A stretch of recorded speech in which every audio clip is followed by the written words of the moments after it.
Good evening, everyone. It is a very, very, very sad, very tragic Monday, June 25th, 2007. Here on the Minority Report Webcast, I am Anthony DeBlasi here, and I am joined with, say hello, guys. What's up, Joe 924? I'm the Rabbit Wolverine, I guess. Kevin Castle. Guys, it's... maybe I'm just a little bit lost for words tonight. I know my fellow co-hosts here are a little bit lost for words. We're going to be taking calls a little bit later, and tonight's show is going to be pretty much exclusively towards the life, career, and tragedy of Chris Benoit, his wife Nancy, who you obviously know by now, were found dead along with their 7-year-old son Daniel early today. There have been a lot of people wondering as far as what went down. I know for the last 3 hours I've been trying to put bits and pieces together and try not only to try to find out what happened, but try to understand why what happened. You know, it's very easy for someone to go look at ABC's website and say, ooh, here's some news, here's what they got, but yet you don't put the other aspects into play as well. Now, I'm not going to get into a whole rant over here, but I want to get into what we have already, and then you guys, I'm going to give you the floor for a while on this, because I'm really at a loss for words of this. We got the news earlier today that Chris Benoit's family was found dead. Now, from what I understand, Chris Benoit had contacted WWE and asked to go home on a family medical emergency. There was some claims backstage that he had said his wife and his son had some type of an illness. I really don't want to get into what was said with that because we really don't know if that's the case or not with that aspect. But it was serious enough that WWE did allow Chris Benoit to go home. Today, WWE tried to get in touch with Chris Benoit unsuccessfully. So they basically contacted law enforcement in the Atlanta area, and I forget what the term it's called, but it's basically a term, it's like a wellness check or a well check. I forget what it's called, but basically they ask police to show up, to go to the residence to make sure that everything is okay. So basically police authorities went to the home of Chris Benoit and found all three of them dead. I will tell everybody right off the bat that's listening to this on the archive especially, keep in mind we're doing this Monday, June 25th. On Tuesday, June 26th, a lot of information is going to come out. But what we got so far, and I know this is going to sound very disturbing for a lot of people, I am crossing my fingers that this is not what happened. But as Kevin, my fellow host, we did a hotline report earlier, and as he said, it's very hard to try to come up with a scenario that is good or that is the best scenario. There is no best scenario in this. But I will say this.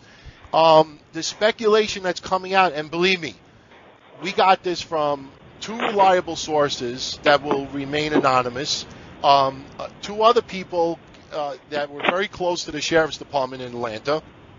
And now, from what I understand, CNN and Joe, you said our Fox affiliate in New York had reported it as well? Right. Okay. From what I understand is that, and trust me, if CNN's reporting this and Fox, and this is the same exact story that we got about an hour or so ago that I told these guys, I really doubt that CNN would go public. Yeah, we might do it because we're involved in and around wrestling. Some other websites may do it, because, it's speculation. But for major news organizations to be saying this, I tend to think that they have more sources than even what we do. But the early word is that Chris Benoit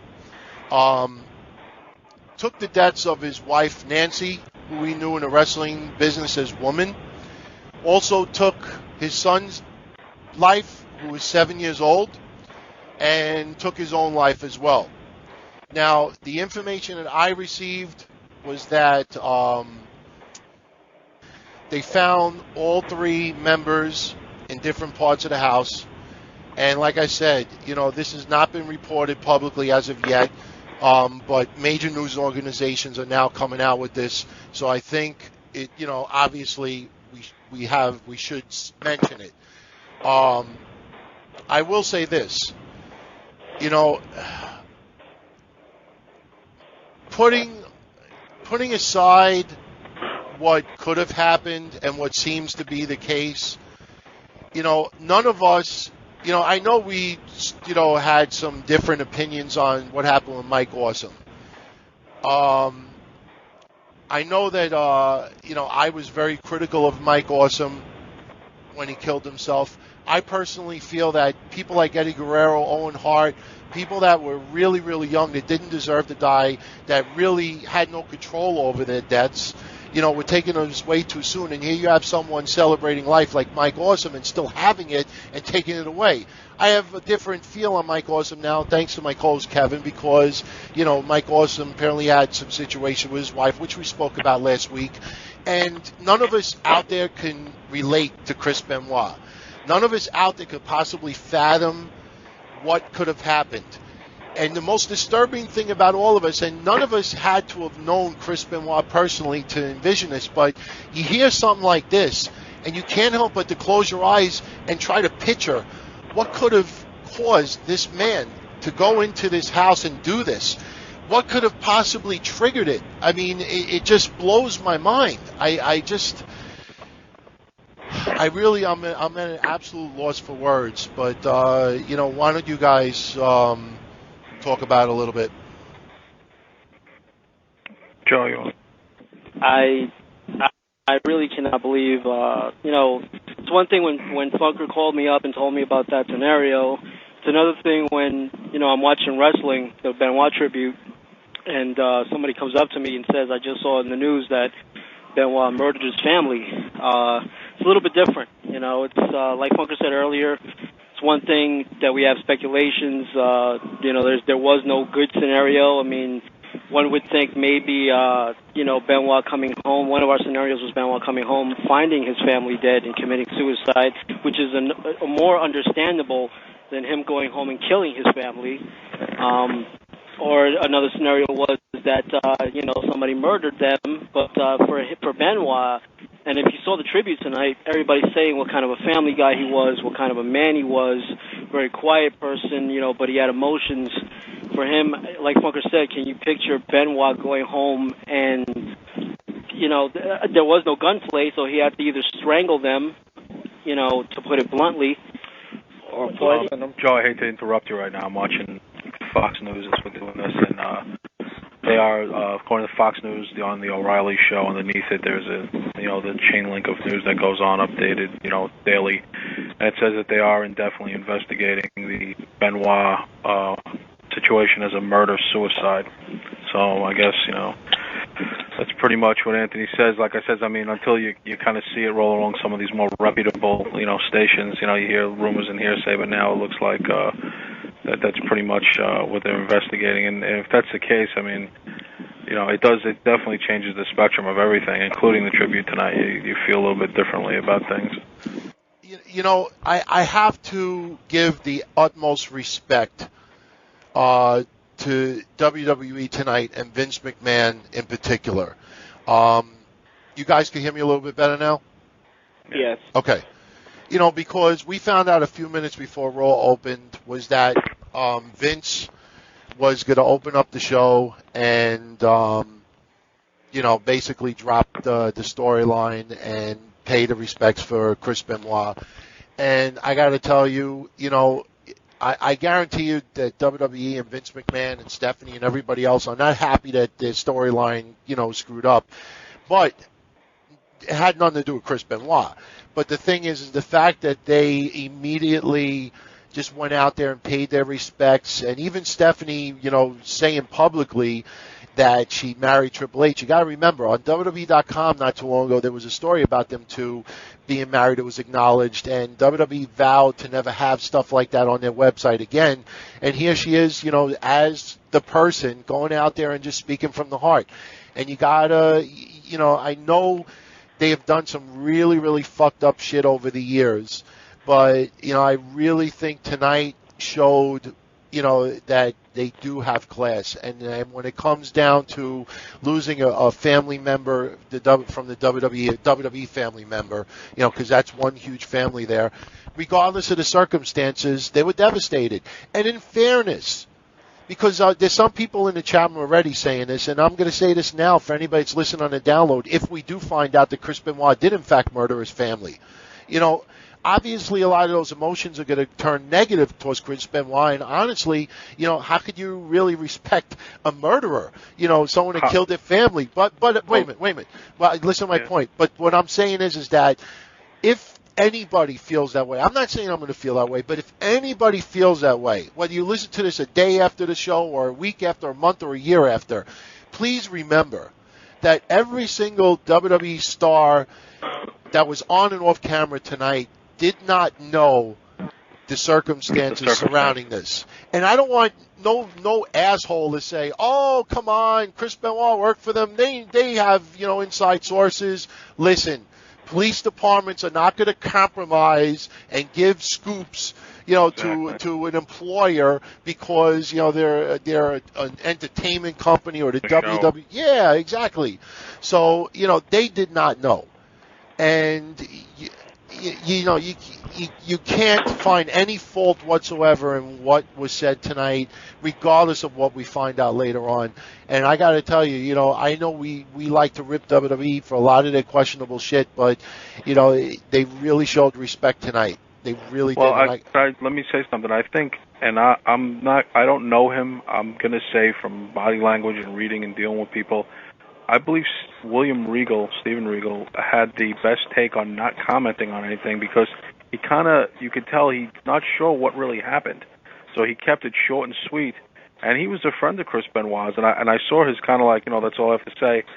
Almost like, listen, I don't have enough information to even comment on, I think he was the most intelligent about it. Right. I mean, obviously his friends, the Canadian crew with Edge there, he's close with Chavito, obviously, and Dean Malenko, they're going to back him no matter what. O.J. Simpson still has his backers, too. Right. I mean, you have to compare it to an O.J. Simpson situation if he turns out to have murdered. I mean, O.J. killed a waiter and his wife, not a child.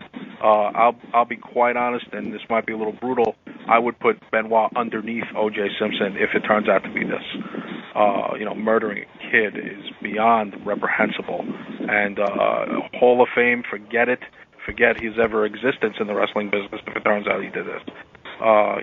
He's finished as far as memories go. There'll be people who are just like, well, it doesn't. You just, killing a kid is way, there's that stigma. You know what I'm saying? And like I said, if you go below the O.J. Simpson lack of respect level, Heisman Trophy winner, one of the greatest football players of all time, is now a joke, and people just can't wait for him to go away and die. Benoit, and that's tragic. I mean, that is 20 years of hard work waste. And like I said, we don't know. And even if Nancy was leaving him, a la what happened to Mike Awesome. Mike Awesome took his own life with his wife taking him. He didn't take it out on his kids and his wife. I mean, I guess people deal with grief differently. And Chris was so closed up and private that I guess we don't know what kind of demons he had. And I was talking to C a little bit before we connected about, Chris obviously was juicing, and we don't know what his mental state is. He just turned 40. Maybe he's going through a depression. He definitely hasn't looked like he's been very happy here. And not just because he's not the world champion. He just hasn't looked the same. His work rate was still great, but he looked like he was breaking down a little bit. He's getting to be an old warhorse at this point.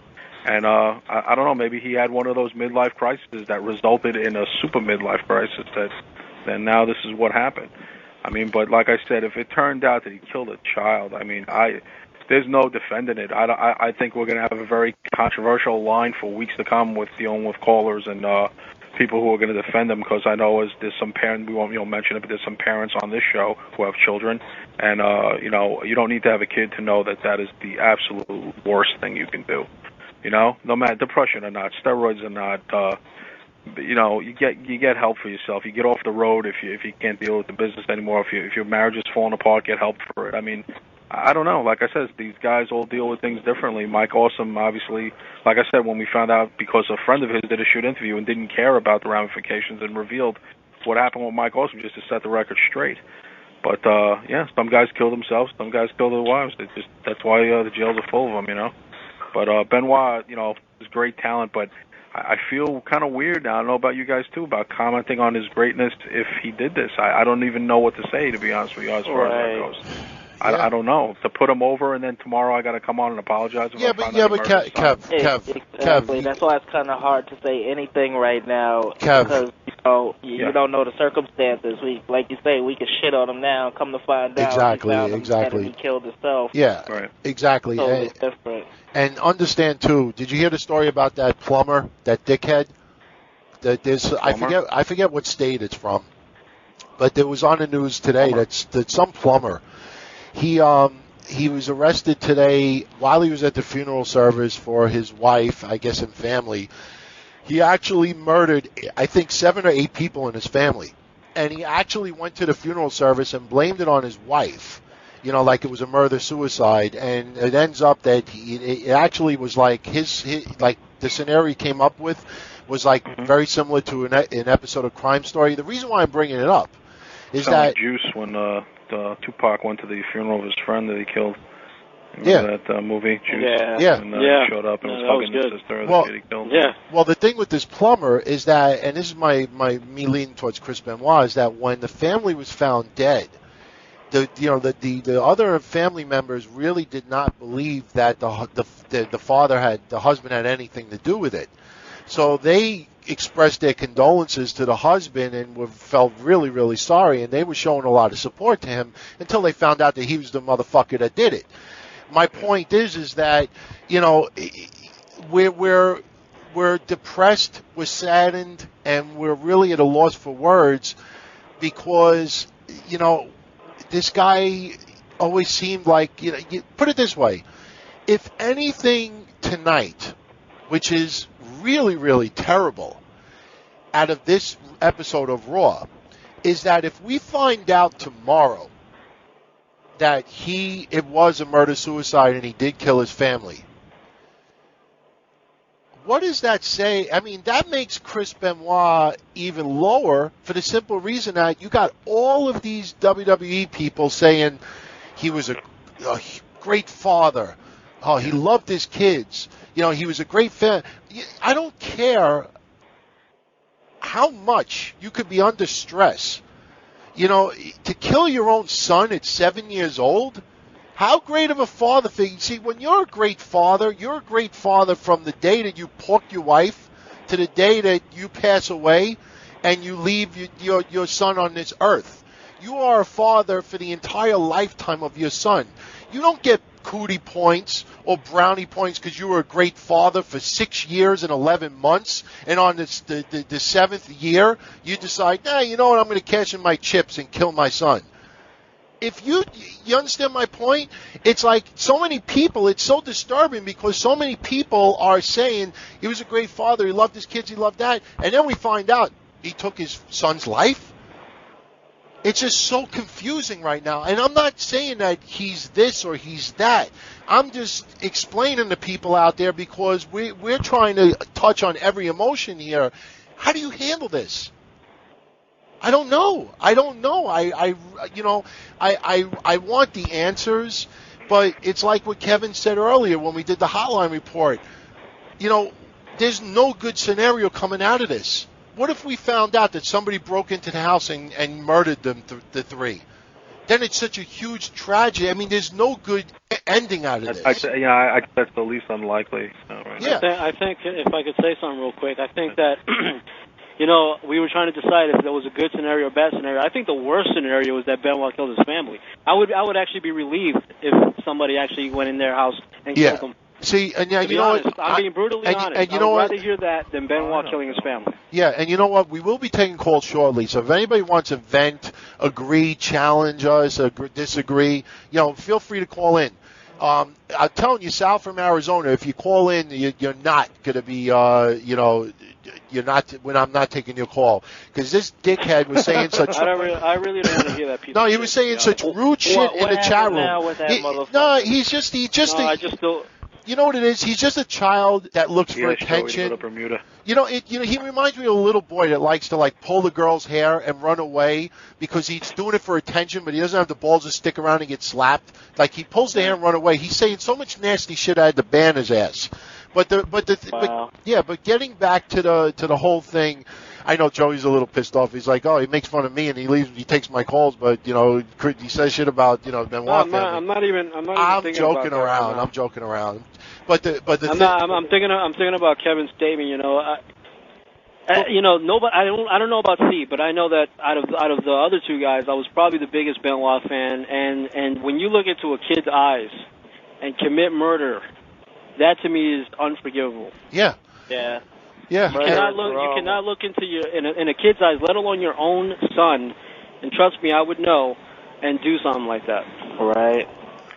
I mean, that's the whole thing. I think that's why it's hard for us, even tonight, as Anthony said, and at first Anthony's intention was correct, to do a Benoit tribute show. However, with things breaking now, I don't know if that's exactly what we should do. Right. I think there's going to be a lot of cases of. I think we should do a talk about the situation show and take it from there. But I think also, Kevin, is that a lot of grief is going to turn into anger. Yes. A lot of people in the WWE is going to be like, wait a minute, we just did a 3-hour trip. If it turns out to be. In fairness to the WWF, what they did was the right thing. Back their guy until they felt, much like a baseball team, whatever, who's not going to talk about the steroids, not going to rip Barry Bonds, back their guy until they see the evidence.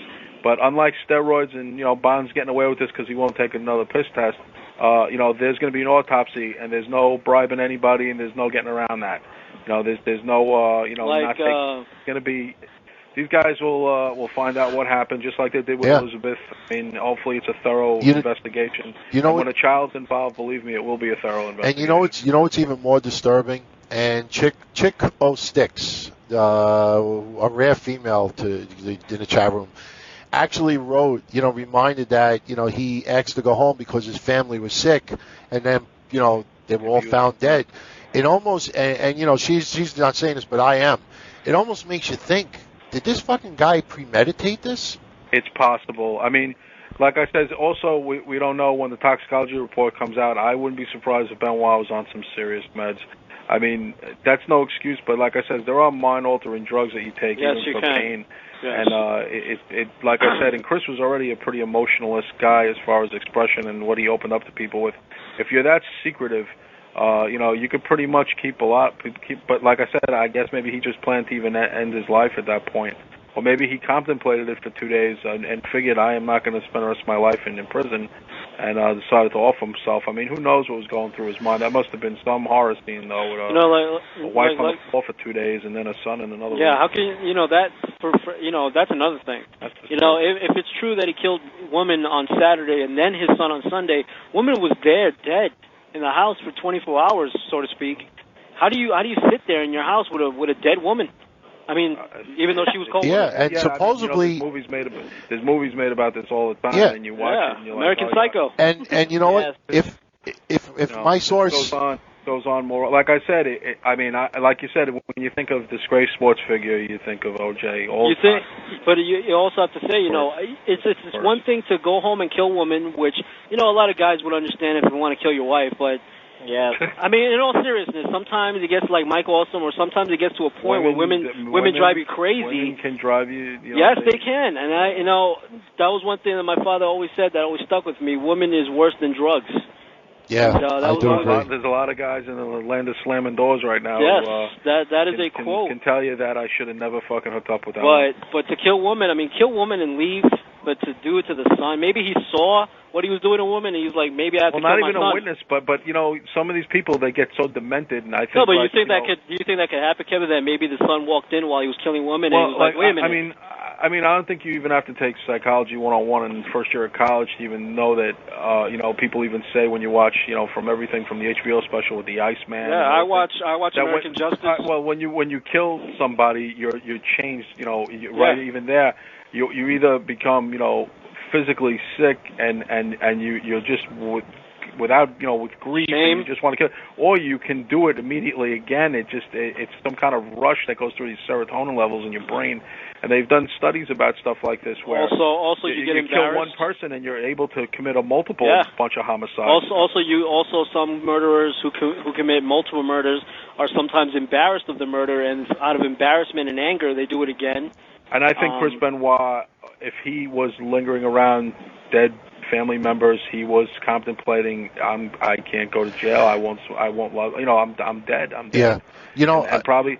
I mean, we don't know, but I'm just saying that if Nancy was killed on 2 days, they find out she's been dead 48 hours. That's pretty creepy. Yeah, a couple of things, because there's a lot of people in the chat room writing some really good things, but I want to just address a couple of things. And by the way, big shout out to everybody in the chat room. There's almost 80 people in the chat room right now. Number one, the reason why they didn't do a 10-bell salute was because all the segments of the stars talking about Chris Benoit was all recorded earlier. WWE sent everybody home. So if, the announcers were there, obviously. There were some people still there, but a lot of... Good. That was another thing, Funker, that I told you earlier was, out of all the deaths that we've seen, Owen Hart, Eddie Guerrero, they've done shows the same days. Why did they cancel this one? I don't know. You know why? Actually, the guys through this again. Yeah, and not only that. You know what? I believe WWE did it because the wrestlers were obviously in no condition to want to work.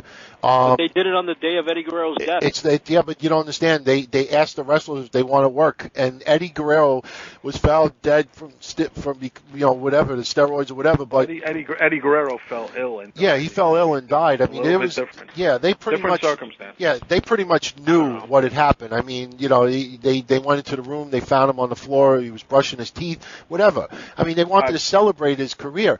Tonight, could you imagine? This was a celebration when I look back on this tape. I tell you one thing though, watching this, and I can fully admit, I was in tears watching. So was I. I was more of a Benoit fan, but for some reason I was more like fucking, tearing up for Eddie Guerrero. I don't know why. Like tonight, I was sad.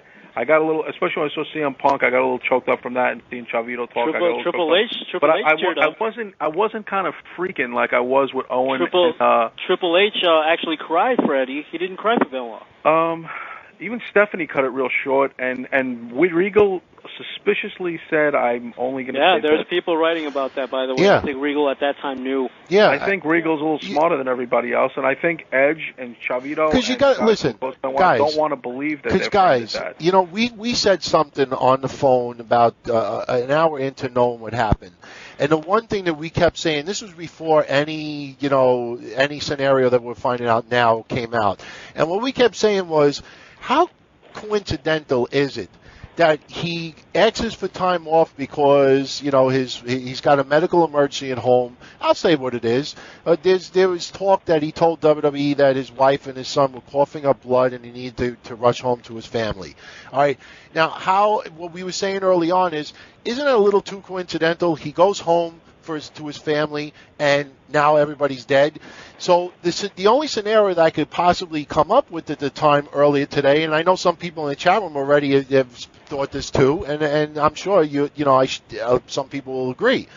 I thought early on was that if there was some type of situation, medically wise, maybe he came home and found his wife and his son already deceased. And because he was so distraught and so depressed over it that he killed himself. Now, there was also talk early on, and this is why things started falling into place, was that the first thing I found out was that there was no gunshots. So obviously it was either strangulation, poisoning, suffocation, or stabbing. Then no stabbing came out. So the thing is, okay, and as Kevin said early on, maybe carbon monoxide, maybe it was, there was poisoning or some type of that. Then I wish I was right. Yeah. Then we were saying, since there's no stabbing and no stuff, and no gunshots, maybe Benoit came home, found his family deceased, and he hung himself because someone said that, they're not ruling out, strangulation. You can't. It's very hard to strangle yourself. I mean, the only other scenario is obviously what we remember with Mike Awesome. But then, like we said, if his wife and son were coughing up blood, forget about woman for a second. Your 7-year-old son is coughing up blood. You don't take him to a hospital. You don't run to the nearest pediatrician and say, "Why is my 7-year-old son coughing up blood?" Why wouldn't Chris Benoit tell his wife and his son, go to a doctor, go to the hospital right away, and I'll come home? You understand what I mean? And yeah, as G Money is saying online, we were talking about this earlier off the line. We weren't going to say it now, but they found his wife in the living room office area. They found his son Daniel in his bedroom, and they found Chris Benoit in the gym. And like I say, we don't know, how Chris Benoit took his own life, But I mean, it's just when you really think about it, the guy, went into his gym room. I don't know, man. I can't fathom this. And it's like you were saying earlier. Obviously, a lot of these WWE people, they find out later on, that he killed his family. I mean, the topic is going to be taboo. But I will say this. Even if early on, there was, because trust me, early on we thought, the impossible, could he have killed his family? And I guarantee you, but over at WWE, some people had to have thought that at one point or another. Maybe William Regal thought, it could be. So I'm not going to say anything more right now.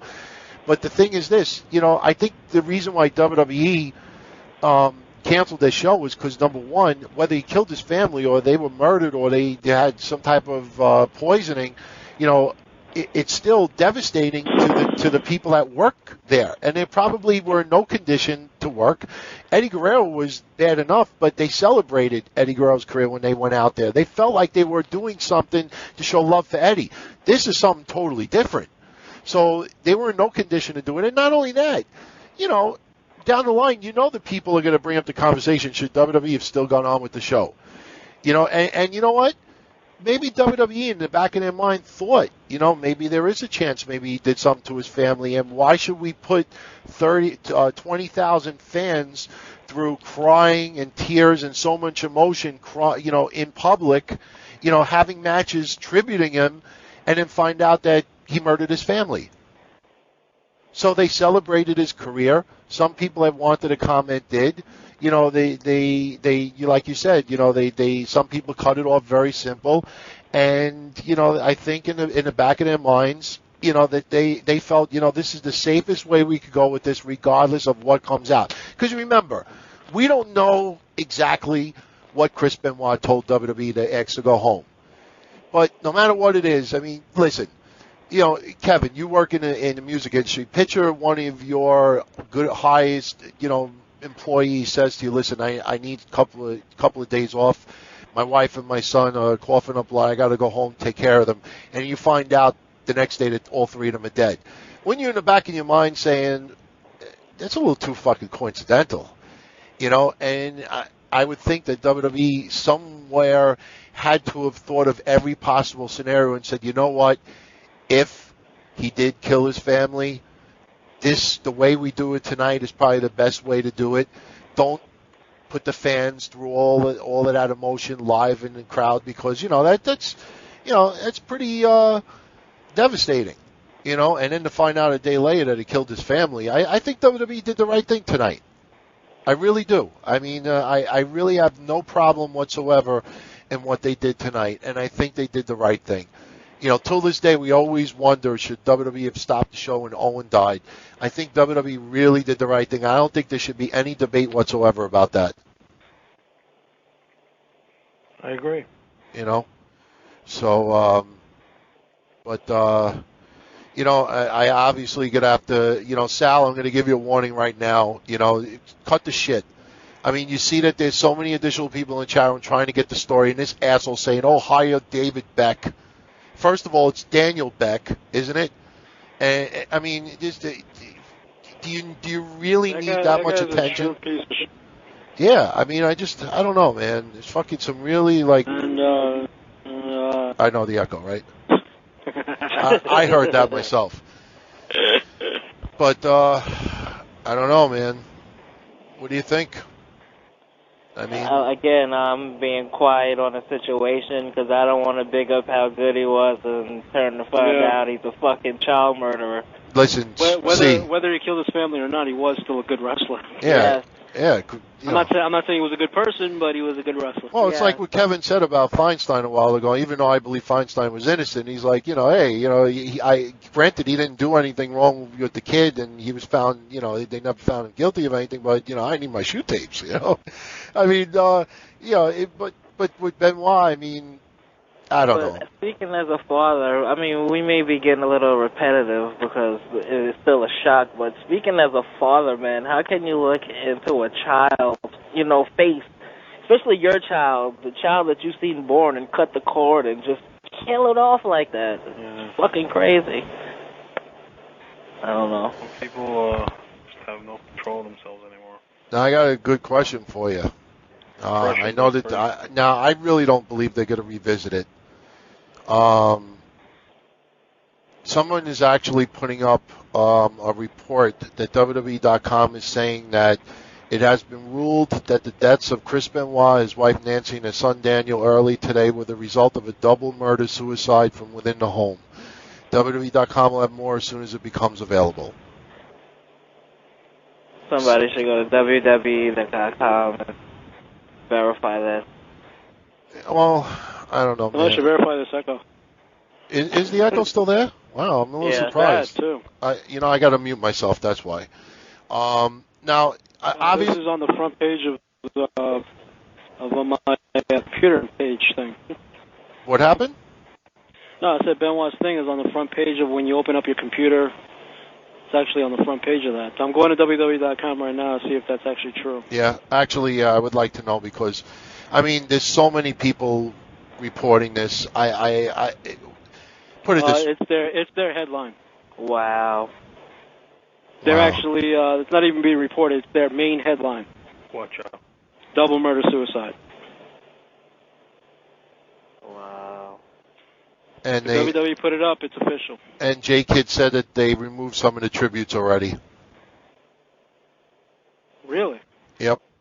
Hey, I still see the tributes. Oh, okay. All right. Mr. Pogo saying, do I think Benoit was trying to get someone to ask him, why is your wife coughing blood? Do you think that he made that call because he was trying to get someone to stop him? No, because obviously, Mr. Pogo, how does the thought of killing your wife and your 7-year-old son even cross your mind? I mean, and if a cry for help, I mean, I can't explain it. I've never gone there. I can't even give you an answer with that. And like I said, we can't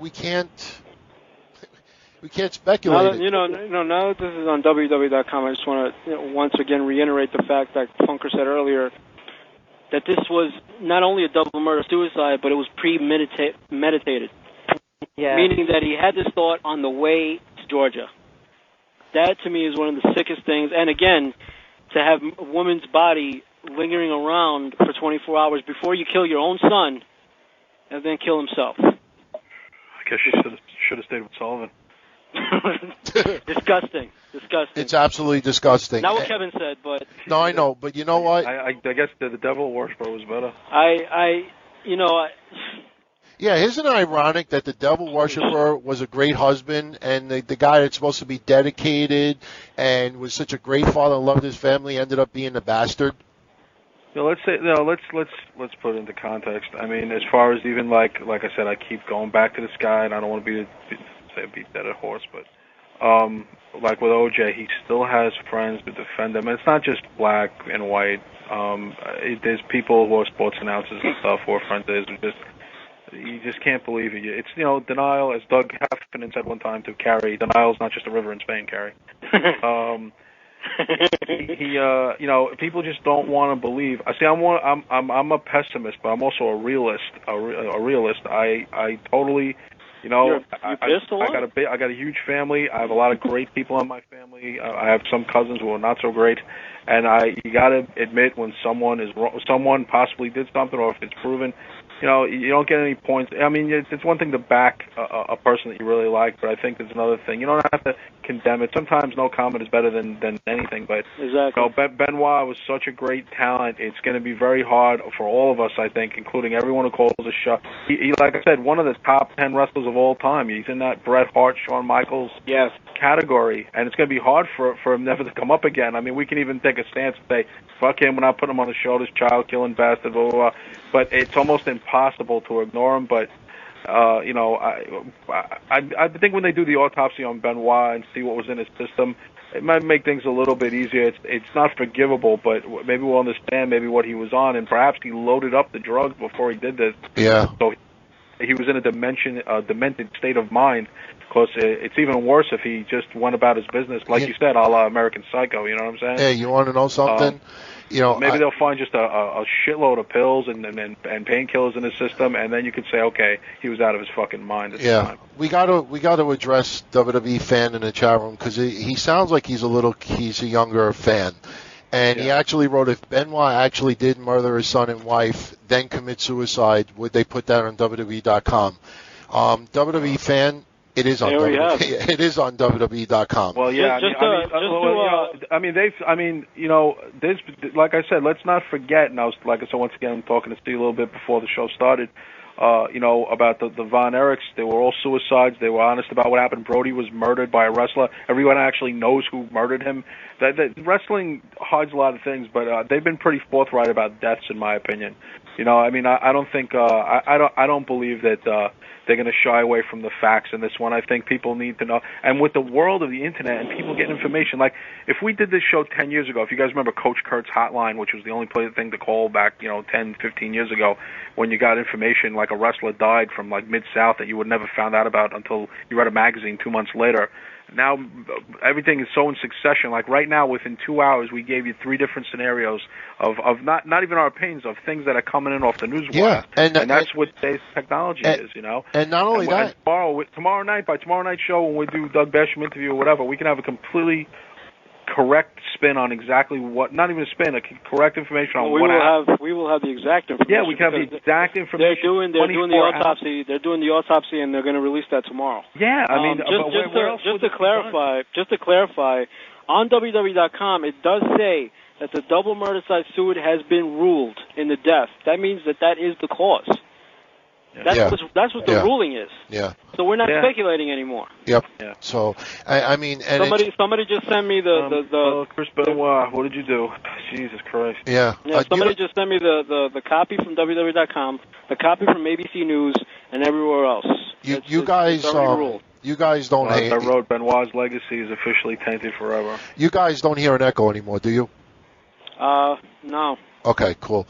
It's weird because, you guys will agree. When we decided to do the show tonight, we said, you know what? And you guys will know, I said this word for word. I said, let's put all the Jim Ross stuff and the other stuff, the news and all the other hokey and the comedy. Let's throw it aside and let's just pay respects to, Chris Benoit and woman tonight. And in this way, people down the line should see our shows. There's one just strictly to a tribute to Chris Benoit. We went into that mindset, going in with that, and while we're basically in the same mindset of doing that, we find out the worst, that he killed his wife, killed his 7-year-old son, and killed himself. I like I said before, I think it's also pertinent to say that we were trying to decide what was more shocking, Owen, Eddie, but this is definitely most shocking. This is the most tragic. Yeah, if Benoit did this ranks up there with the Brody murder, the Von Erichs dying in succession, and Elizabeth's death. I mean, it's there is no we're not going to rank deaths, but I mean it's top 5. We can't rank deaths, and so many deaths. I mean, there's been hundreds of deaths in wrestling. I mean, pick your poison. You know what I'm saying? Yeah. But This is up there with a wrestler. I don't believe, well, except for Gonzalez, who murdered Brody, got away with it. We never had a wrestler kill a family, then kill himself. No, this is the first. Let alone a 7-year-old kid, man. You bring this kid into this world. A wrestler kill a child. Don't recall that. And the thing is, he murdered his son and he murdered his wife, and on top of that, Yeah, and on top of that, it's Chris Benoit. And not only that, he's got 2 other kids that were in Canada. You never really know people, do you? God forbid. I guess not. God forbid his 2 kids. We could be talking to a serial killer right now. Yeah, God forbid. forbid. You could have a guy on the line right now who collects bodies like you collect flowers. I have no idea. Yeah. Anyway, Funker? Yeah, no. Very funny. A little lighthearted.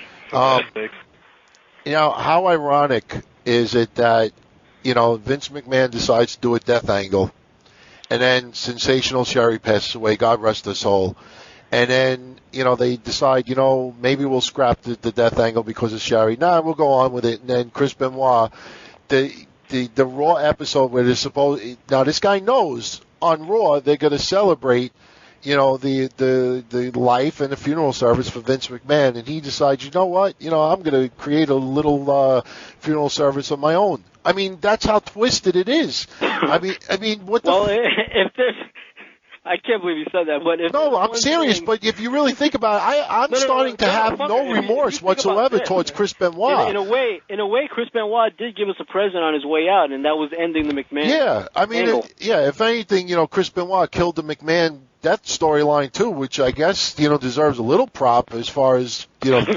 but seriously, I mean, you kill your wife. I mean, you kill your 7-year-old kid. Which again, I understand about the wife, but never the son. Never the. Well, I have the Chris Rock theory. I think you could shake a wife, but you can't really. It depends, Kevin, what they've done. Yeah, honestly, you know, a shake is what you start with. Listen, when you think of O.J. Simpson now, majority. 99% of the people that believe that he killed, you know, his wife and that guy. That believed. No, listen to my point. That believed that he did. There's still a 1% that don't think he did it. Oh, yeah, that's you. Yeah, but that's another story. No, but the thing is that they don't even bring up his celebrated football career anymore. He is just an outcast. He's a piece of shit, and you know. You know, but what kills me more is that they don't bring up Naked Gun. Yeah, exactly. Actually, I actually enjoyed Naked Gun, his work in there more than his fucking football career. So did I. And I actually got. Wait, what was it? What was his character? Nordberg.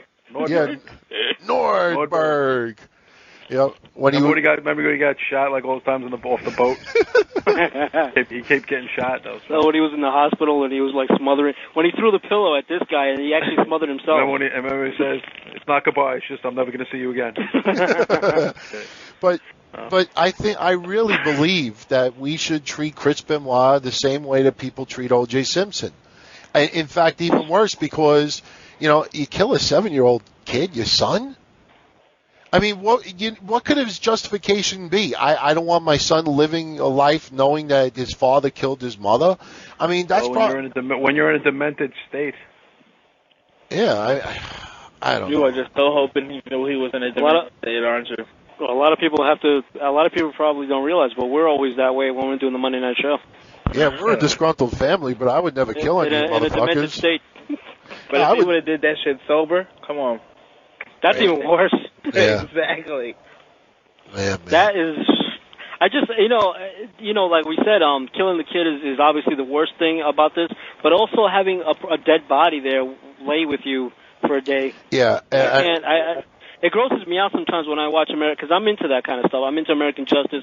I rented the Dahmer documentary. How well do we know you?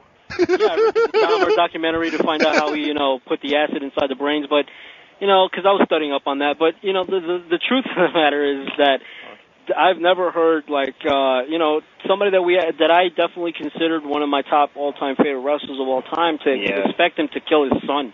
I don't care about women so much, even though that's obviously a tragedy, and don't get me wrong, but his son, man. And that a day after he killed his wife. Yeah, listen.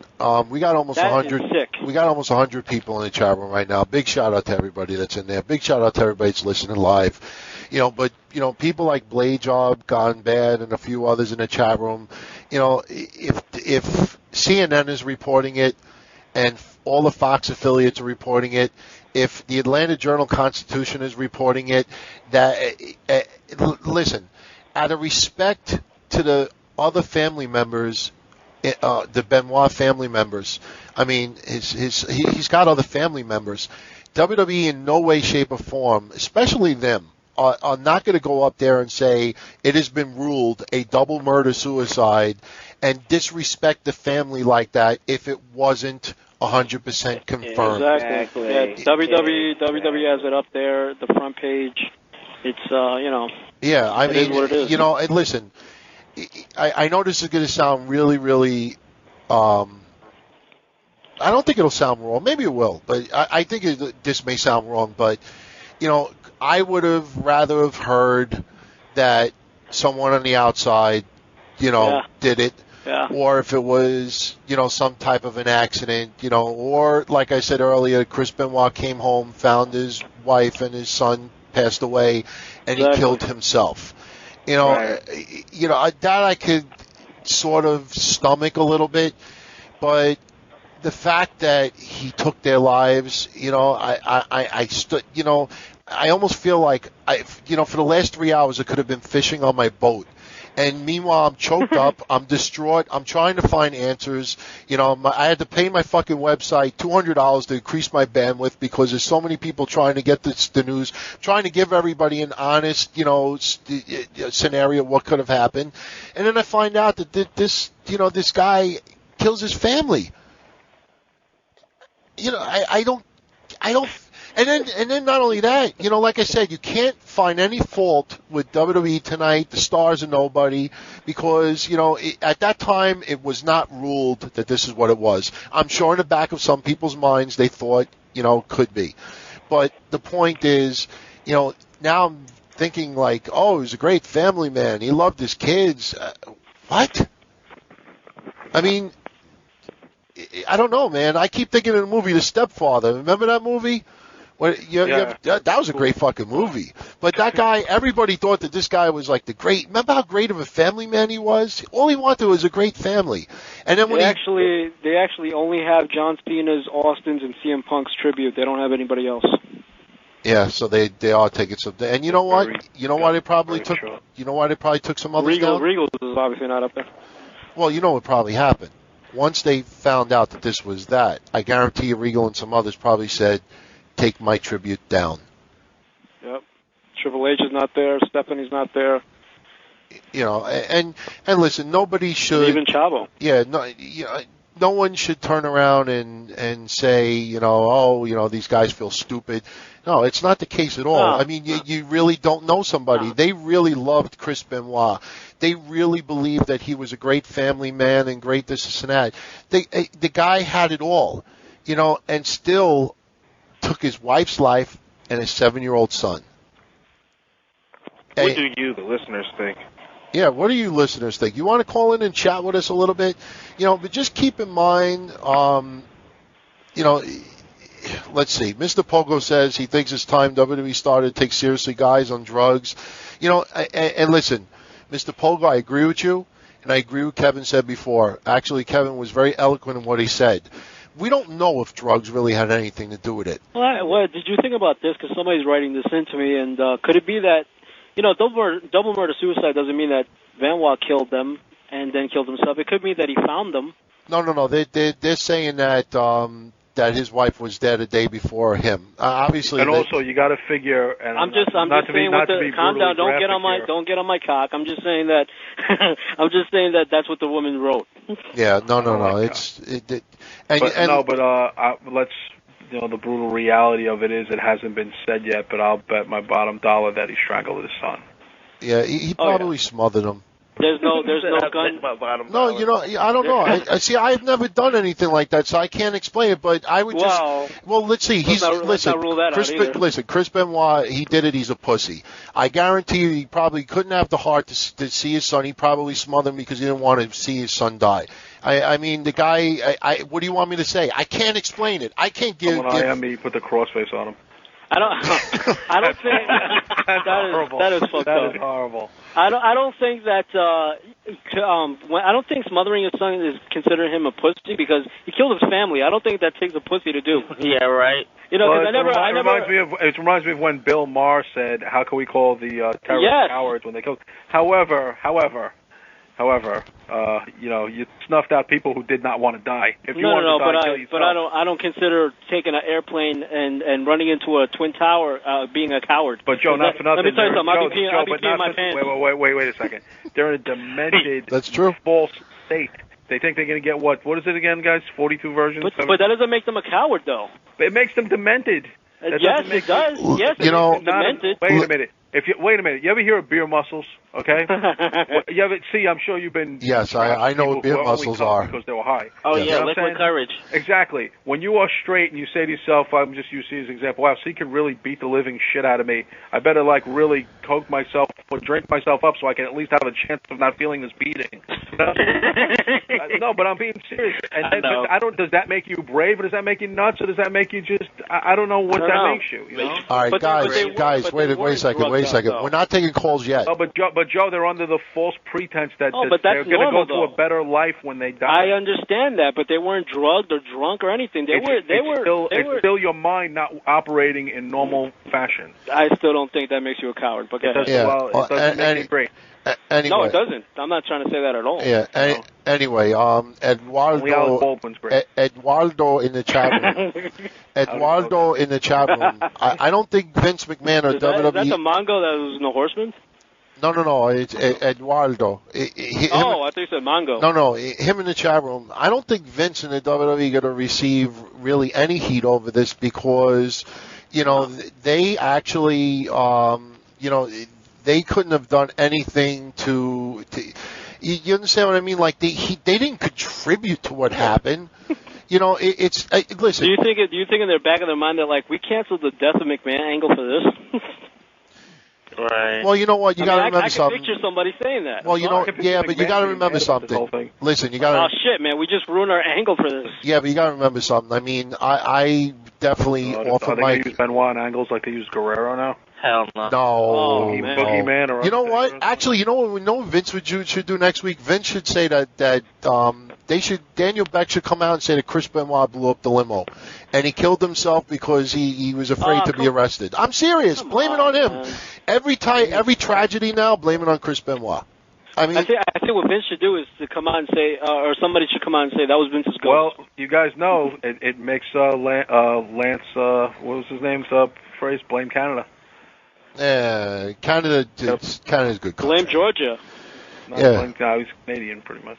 Yeah, the water in Georgia is kind of fucked up. But is it really? It is kind of. I don't know. They taste very salty. It almost very, very. The water over there, it's almost like when sometimes you eat out a girl and it's a little salty. That's what the water in Atlanta tastes like. Bunker, come on, man. No, I'm serious. That's what it tastes like. Eating that fish. Did you say idiot? Yeah. Anyway, be tasting that twat. Yeah. Hey. Probably got 14-year-olds listening to the show. Hey. This is the minority. We always say strong language, listen, we're trying to cheer ourselves up a little bit because you got to remember. Nowhere near Georgia, though. There are two victims in this. I mean, you got to. I really offer my heartfelt condolences to the family. And I actually thought Woman was pretty cool. So. Yeah, I mean, I enjoyed her work. I mean, I really did. I mean, I really. She had that kind of devilish grin. She was a kind of a hard person to pinpoint, even her nationality-wise. She had a unique look. You ever see her face? Exotic. Very roundish. She was very, very unique-looking woman. Yeah. She had that kind of Valerie Bertinelli face. Yeah. But she in her younger days, I was telling a story on the hotline earlier today. See that the guys that I got to see her in '83 when she was really young, probably about 21, when Sullivan's first started dating her. And she was smoking hot. She used to come to the ring in a bikini, led on by a leash by Luna, who was also about 21, 22 at the time. Luna never quite rocking the attractiveness like it was, but it was some gimmick though. And like I told Steve before, it was when I was about 15, and I was still pretty much on the cusp that wrestling in these territories was real. WWF was fake, and these territories were very real. And that devil worshipping gimmick, where she was, by the way, I don't know if anybody remembers, Woman's original name in the business was Fallen Angel. She was known as Nancy the Fallen Angel for about 4 years before she became a woman in the mid-'80s. Yeah. So she was actually the original Fallen Angel, Christopher Daniels stealing her gimmick. Yeah, well, I don't know. But, to Kabuki and Anyway. No, to Kabuki. Like Funko would say. No, well, the Kabuki and everybody in the that was her name first. No, I hit a little sensitive spot with some people in the chat room. Yes, Chris Benoit is a tragedy also.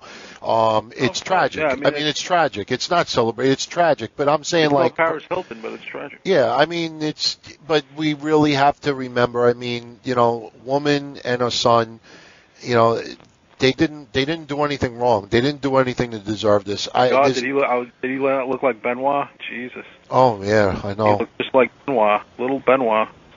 I really can't fathom, and what's so disturbing about it, and I'm not going to mention any examples, but if it was someone else, no, but you could pretty much know where I'm going with this. If it was a different WWE wrestler, or someone that is a little bit like wacky, or someone who's been a little bit abusive in the past, and you heard something like this, you sort of could justify it, like to understand, like, well, this guy was fucked up, he's abused women in the past, he's a ticking time bomb, and the guy snapped. When you look at someone, and this is I'm about to really say something I think is going to speak volumes for a lot of people, and this is going to be monumental. It's a brainstorm. Oh, man. No, listen. What's so fucked up about this tonight, and I want everybody to remember this, is that if it was a different wrestler that we had a lot less respect for, or we knew was abusive, then we would sort of understand a little bit more. But now, one of the guys that we felt was the classiest, one of the most hardworking, loved the business, respected the business, loved his family, loved his kids, was always highly praised on every shoot interview and every person that talked about him, every news article, and then we find out that such a great person that we all looked up to and considered one of the best of our generation kills his family. What the fuck does that say for everybody else that we watch on TV that is not even looked at as great of a person as he is? Like, he is one of the greatest. I'm serious. Up until yesterday, we considered him. I mean, if you said to people, top 10 wrestler of all time. Yeah, and you know what? Putting wrestling ability aside, if you turn around and said, of our generation, name the top 5 guys from wrestling, just how he brings himself, just etiquette, respect, just the whole package, about that person, I guarantee he would be in the top 3. I'm talking about overall, from outside the ring, inside the ring, agreed. I think Eddie Guerrero would be up there. I think Chris Benoit would be up there, and I think Joey 924 would be up there. Yeah, I mean, this is. All right, you want to take some calls? I got a lot of extra laughs on that one. Yeah. So did I. Let's take some calls now. Very, very quickly, I want to let everybody know, and people in the chat room can see for themselves. We got over 100 people in the chat room right now. There's going to be a lot of people that are going to want to call in and vent, agree, disagree. Perhaps we should start. Yeah. Well, listen, I want to just a couple of things first. We'll start at 1:45. No. Listen. No. You'll appreciate this. A couple of things first. Think before you call in. There are some people that like to call into the show because they got through, but then have absolutely nothing to fucking say. Well, then we'll just cut them off immediately. Yeah, and number 2, absolutely, out of respect for everybody that is listening tonight, which is, a shitload more than we normally have, and we have high volume as it is. We have a shit. Yeah, please keep your calls, short. No 10 minutes. Just go by this, brief and to the point. Keep your calls to a half an hour. Yeah, please. No, you don't have to get into like shoot interview type, conversations. We just want to get as many people in your spot. Because you know what? I'll be honest with you, and we'll take calls right now. When we opened the show, we were going to tribute Chris Benoit and show a lot of respect and celebrate his career. And an hour later, we're pretty much calling him an asshole for what he did. It's tragic, it's sad, but no, come on, he killed a 7-year-old kid. Fucking kid probably just goes to school. It's harmless. It's a kid. You don't do that. I know who it is. Calm down. I feel bad, like stepping on an ant. This fucking guy kills. He didn't kill what? He didn't kill the dogs though. You're comparing stepping on an ant to killing a kid. No, I'm just saying, I feel bad when I see. He loves his ants, I feel bad when I see a harmless animal get killed and stuff like that.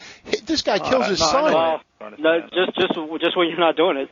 Yeah. Joe, will you stop double talking? Yeah. All right, All right. Now listen. As soon as I press this button, we're gonna connect because it's like nonstop. Let's go. All right. And one last thing. Here comes the bore. One last thing. Here comes the pain. No, this is very important. People, if somebody is on chatting with us, do not hit redial because you're not going to get through. And the chances of you connecting are going to be none. Hey, you're on. Who's this? Hey, what's up, man? What's going on? Who's this? Cyrus from Boston. Cyrus. What's up? Hey, I apologize for the turn of events going through the show, but I know it's on your mind, but, how do you feel about the whole situation? Well, I don't know. I mean, it kind of struck me a little bit suspicious when I first heard about it. I didn't get home until around 9 o'clock today, and I heard that, family found him dead, and the first thing I thought about was the situation with Vengeance. And so I thought maybe a little irresponsible of WWE to go ahead with a 3-hour tribute, and then 5 minutes later announce on their website the double murder and suicide. But what do you think they're going to do with the ECW TV tomorrow night? Yeah, that's a very good question. And you know what? As far as the tribute show tonight, they probably maybe if William Regal really knew something or was leading on something, maybe during the show tonight they discovered, just as we discovered during the show tonight, they just found it out a little bit quicker. When you're halfway through a tribute show and you announce to the public that you're doing this, they can't do what we did. They can't just drop the pens and say, we just found out he killed his wife and stop the tribute right then and there. They just went on, did what they had to do and got out of there. And then, they put that up immediately after. If you guys noticed, they didn't. They let the match play out with no soundbite or anything afterwards. Matter of fact, I don't know if you guys were even thinking this when they were showing the match. You were thinking maybe they were going to have a rampway walk up of a lot of guys, just like doing a bell salute or something like that. I thought. I thought. So I mean, I think they just let it play, let that tape roll, and that was a nice moment in WrestleMania 20 with Eddie and Chris, and they didn't even show the Nancy and the kids get in the ring after that. They cut it off immediately. Yeah. So perhaps towards the end something was known. But like I said, was it Cyrus? I was telling the guys before that I think they, once again, like the blue wall of silence, like baseball players, like guys in the joint, you're going to back your boy until you know evidence different, and you're going to stick by him, and then it's a different ball game once the results come in. Then it's a different game. And they were just backing their man, and because he had a rock-solid rep, and they had to go by what they knew, But the guy was a mystery, man. Everyone was, even heard Dean Malenko say, God, sometimes I didn't think I knew him, And I think Dean Malenko might have been dropping some hints there. Did you guys get that when he was saying some things about his quietness and his to himself? Yeah. Remember when he was saying they were calling him Houdini because he disappeared? Especially the part when he said he kept bodies in the back. But No. But I think they were just backing their guy because all they had to go on was he was a great wrestler. I got to tell you, though, it's so disturbing to go on Yahoo's main page and to see it right there, murder-suicide. It's disturbing. It is. Yeah. And as far as I expect this to be, pretty heavily covered on CNN, all the news outlets across the country. I'd say tomorrow you'll see a lot. You'll probably see exactly. some stuff. So what are they going to do for ECW tomorrow night when all these people tune in? They're probably best to go on with Nitro and CM Punk and let these guys, this is going to be who's going to carry the company now. Benoit was the saving grace up until about 48 hours ago, and now Johnny Nitro and CM Punk are the saving graces. So, I think they're just going to have to, with Elijah Burke, they have some good talent there. And, sometimes ignore and move on. That's probably the best. Yeah, that's probably the best I think thing. that what they'll probably do is, show his picture, and then that's it. Yeah, and just leave it alone. I guarantee they're even going to tell Taz, do not make Benoit references when these guys are in the ring. Yeah. Just leave it alone. Leave it alone now at this point. Yeah, because in hindsight, you look at the tribute tonight, and they had the graphic in the corner of all 3 3 of them. hours, my Jesus. Yeah, that's a fuck. That was a tribute. The best. Taking the context now what happened, but put that on the side for a second, it was a very good tribute show. You know what I'm saying? As far as his career legacy and the matches and those moments, it was put together. And what he died 4 o'clock this afternoon. WWE got word that he was dead. Yeah. Pretty good job by the production. Yeah, I actually was thinking about that too. You know, it was. And once again, major props for Vince to actually open up the show because we felt that was very important. Yeah, no, that was good. And I was telling, as I said once again, I was telling Steve, it changed the dimension of where the direction of the show goes now. You know, everything is scrapped. So now completely new storylines pop up next week. Yeah. So, all right, Cyrus, I'm going to let you go. I appreciate you calling in. Thank you for the call. The virus. Take care. Appreciate it, guys. Take care. Peace. Take care. All right, 866-352-8485. Hey, you're on. Who's this? Hey, Anthony, it's me, Sal. What's on? I got to tell you. You're gonna let this bitch on? Absolutely not. He's off the line. 866-352-8485. Fuck that. Hey, you're on. Who's this? Boy. Wow, props to Anthony. For Yes. once. Wow. Hey, you're on. Who's Must this? be a word. Wow. Shut up Hey, for a what's minute. up? What's going on? Hey, who's this? You gotta lower your computer. Yeah, just drop the Yeah, I'm computer doing it down a right little. now. There's a little bit of a delay. That's why. Okay. Hey, what's going on? Nothing, man. I just wanted to talk about this Chris Benoit thing. Who are you, first of all? Oh, I'm J Long One. Cool. Okay, what's up? All right, what's on your mind with this? Man, I just can't believe that the shit that's going on this chat room. For one, I mean, everybody's making a big joke of this, and I'm a father of an 8-year-old, and I loved Chris Benoit, but if he actually did this shit, he is the most fucked up piece of shit I've ever seen. Yeah. Right. Yeah. I We mean, were saying he's OJ now has a guy that he's over in popularity. You know, I in mean, sports. Chris Benoit is never going to be. Chris Benoit is no Heisman Trophy winner, but I mean, in wrestling annals, and I actually saw a lot of people post tonight who are on my friends list who don't know a damn thing about wrestling, but they knew that Chris Benoit was a tremendous athlete. And that exactly. he was a top guy, you know what I'm saying, in the business. So, I mean, they're not even wrestling fans, and they knew that Benoit was a highly respected wrestler. So, I don't know what his legacy is now. I mean, the Hall of Fame's so trivial right now, considering what it is, but he's out of that completely. He's never going to get, even the Japanese who revere, revel in his career are going to shy away from him now. So I don't know what, because they have their own little Hall of Fame there that Bruiser Brody's in and a bunch of different guys, and Benoit would normally be in it, but I don't know what Benoit was. As Joey said, the fact that he premeditated this and the body was there for a day, that's pretty disturbing. Yeah. That's up there. Do you think that their road schedule has anything to do with this going on? I mean, being away from their wives for so long, and I mean, obviously nobody should do this kind of shit, but. well, luckily, Drugs have maybe something to do with it. Luckily, no one has. I mean, we also got to remember that. I mean, no one has. Yeah, I don't think you can blame the road for killing your son. Yeah, No, I'm not saying you can't. I'm just saying, do you think that plays into this kind of question? Certain things do lead to being on the Oh road. Though. yeah. Especially with the relationship. Take it from me, because they miss you and shit. Yeah. Then that leads to fights, and then. Well, like I said, look what happened like to Mike Awesome. Mike Awesome came home from Japan, was buying a new house, and his wife said, "Surprise! I fell in love with the guy down the block while you were away." So I I mean, think that's going to play into it here, but it's still no excuse for doing that. Yeah. Yeah. It almost makes. Jay, people want to look for answers because it makes no sense. Senseless is the word because it makes no sense. I mean, people are going to reach because Benoit is so out of character for him. This is not easy to swallow for anybody. How's this for reaching? How's this for reaching? Picture this scenario, which I could actually, maybe because I'm from Howard Beach and this does happen. Imagine if he's not African American. Well, no. I'm saying if there was another person involved, like you were saying. Imagine this. All right, he's obviously very into his wife and his family. All he thinks about is family, as far as that. Yeah. And let's say he gets a phone call or a text message saying that his wife is right now at home with another guy. Right. And he goes and tells WWE some crazy story like, I got to get home, my family's sick, it's an emergency.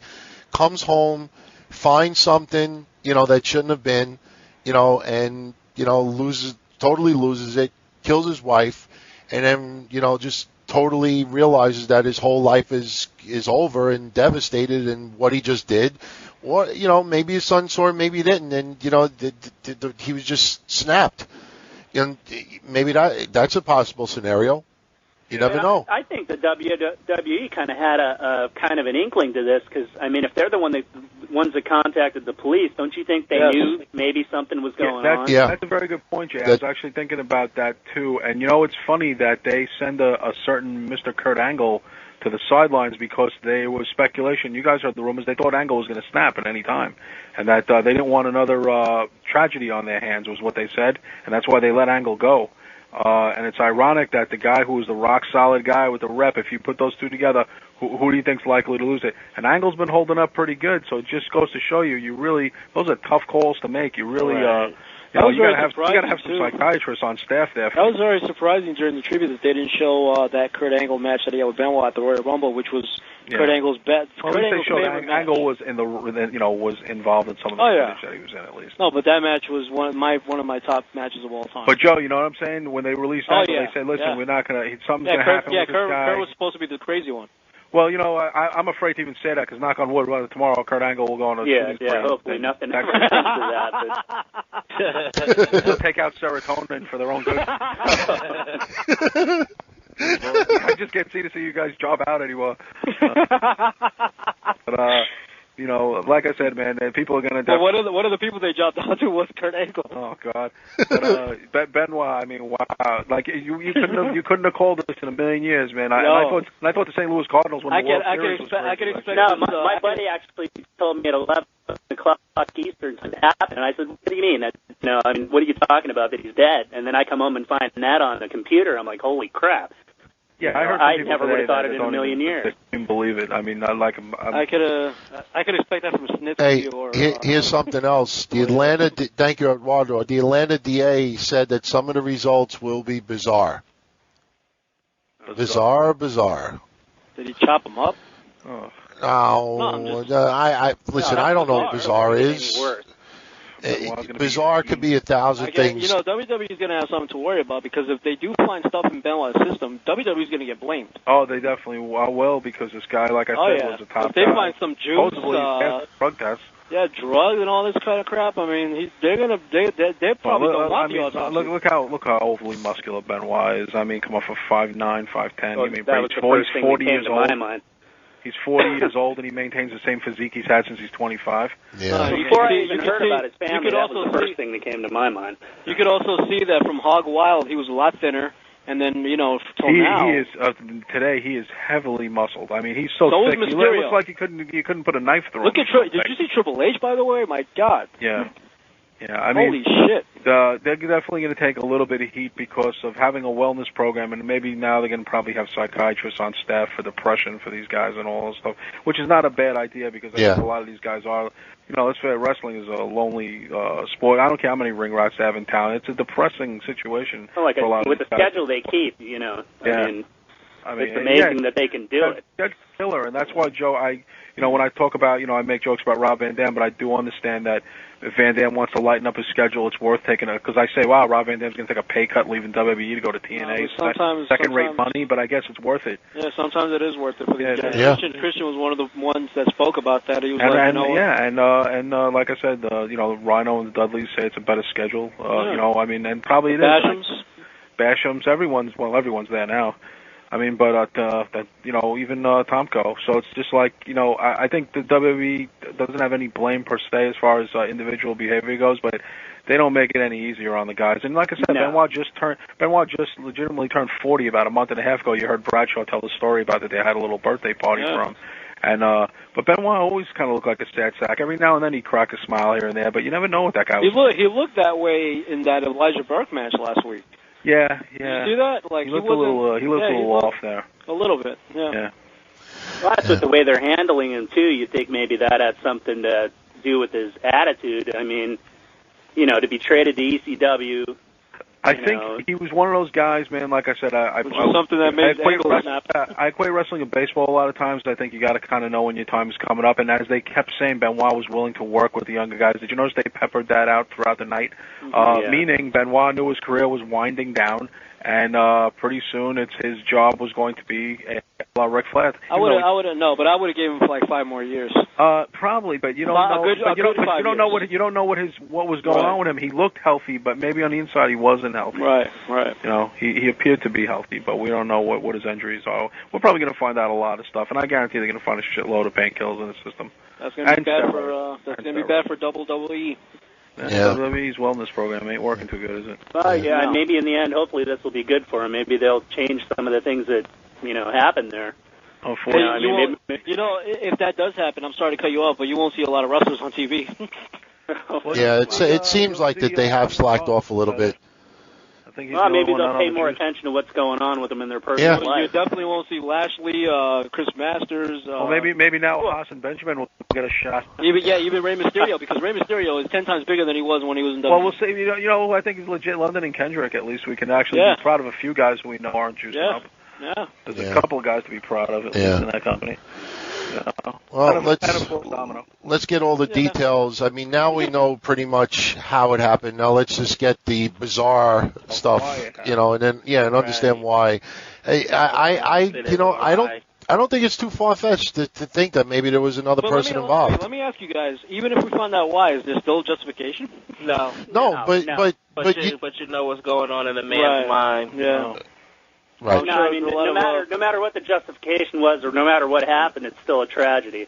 Well, yeah, exactly. And you don't, but you never know. I mean, like someone was IMing me. You think it was financial problems, Kevin? I'm like, oh, what the? No, that's not. That's people are trying. Joe, as I said, people are reaching because they like the guy. When they released a few, I think it was a year and a half ago, the salaries. Benoit was really up there. No, but bad investments. Who knows, man? You don't know what's going on. Yeah, we don't know. Oh no, maybe even if that woman told them we're broke. I don't know. Yeah, and listen, the fact that a detective says bizarre, and Justin, yes, thank you very much. Welcome to 11:15 when we said that. They were found in the bedroom, in the weight room, and the living room. But anyway, and he wrote it 8 times, so I will not thank him 8 times. What is these people in the chat room writing? Yeah, they write it 8 times. I mean, for what? And he's, you know what? You got 3 strikes coming. And he wrote it for a lot of people. It's funny. Maybe he is Lieutenant Tommy Pope because he wrote it 10 times that Tommy Pope told it, and then he leaves. For what? Why can't people be mature about this? Yeah. So. You know what? I was on the chat room before I got on with you guys, and some of the shit these people are saying on here is like totally ridiculous. They're just looking for attention. I can't stand the chat room, to be honest with you. I really can't. Yeah, and neither can I. I mean, with this stuff, being that there's a kid involved, I mean, I know you guys try to be funny, just to take the heaviness off the situation. I understand that. But there's nothing funny about this situation. Absolutely not. I agree with you 100%. It's probably the darkest day in wrestling. Period. I mean, when you really look at it, and like I said earlier, we would have never in a million years expected this. And watching the tribute tonight, not from him. Nah, from somebody else maybe. But. Yeah, and you look at his whole. I mean, you watch his DVD, and you watch the tributes tonight. He is probably the farthest removed person that would do something like this. I mean, it's disturbing. It's disturbing. But, more details are going to come out, and hopefully it'll at least try to, explain what could have caused this. I mean, I really, I'm at a loss for words for that. But, I'm very curious to see if there was another person involved, so. Yeah, I would think that there would be, but like I said, nothing good about this situation, no matter what comes out. Another person involved with Nancy or with Chris? No, with Nancy, I believe. Yeah, either one. Who knows? Yeah. But, never know. Maybe it was somebody who was involved with both. Who knows? When they say bizarre, I mean, who knows? What did he do? I mean, they say him bizarre. I mean, listen, killing someone with an instrument is not bizarre. So the fact that he's using the term bizarre means Anthony, maybe the fact that he was meandering around the dead bodies for 2 days is the bizarre comment he's making. Maybe. Yeah, who knows? I mean, talk to you guys, and everything, but I'm going to get off the phone so you guys can get some other callers in, all right? All right, cool. Thanks a lot, bro. All right. Good talking to you. Take care. Call the round table tomorrow. Yeah. Do a cheap plug, I'll give you a legit possible scenario bizarre. And I'm not saying this. I really mean this. I could think bizarre is maybe and I could pitch this because I've seen I've seen this on shows, when they try to do bizarre stuff.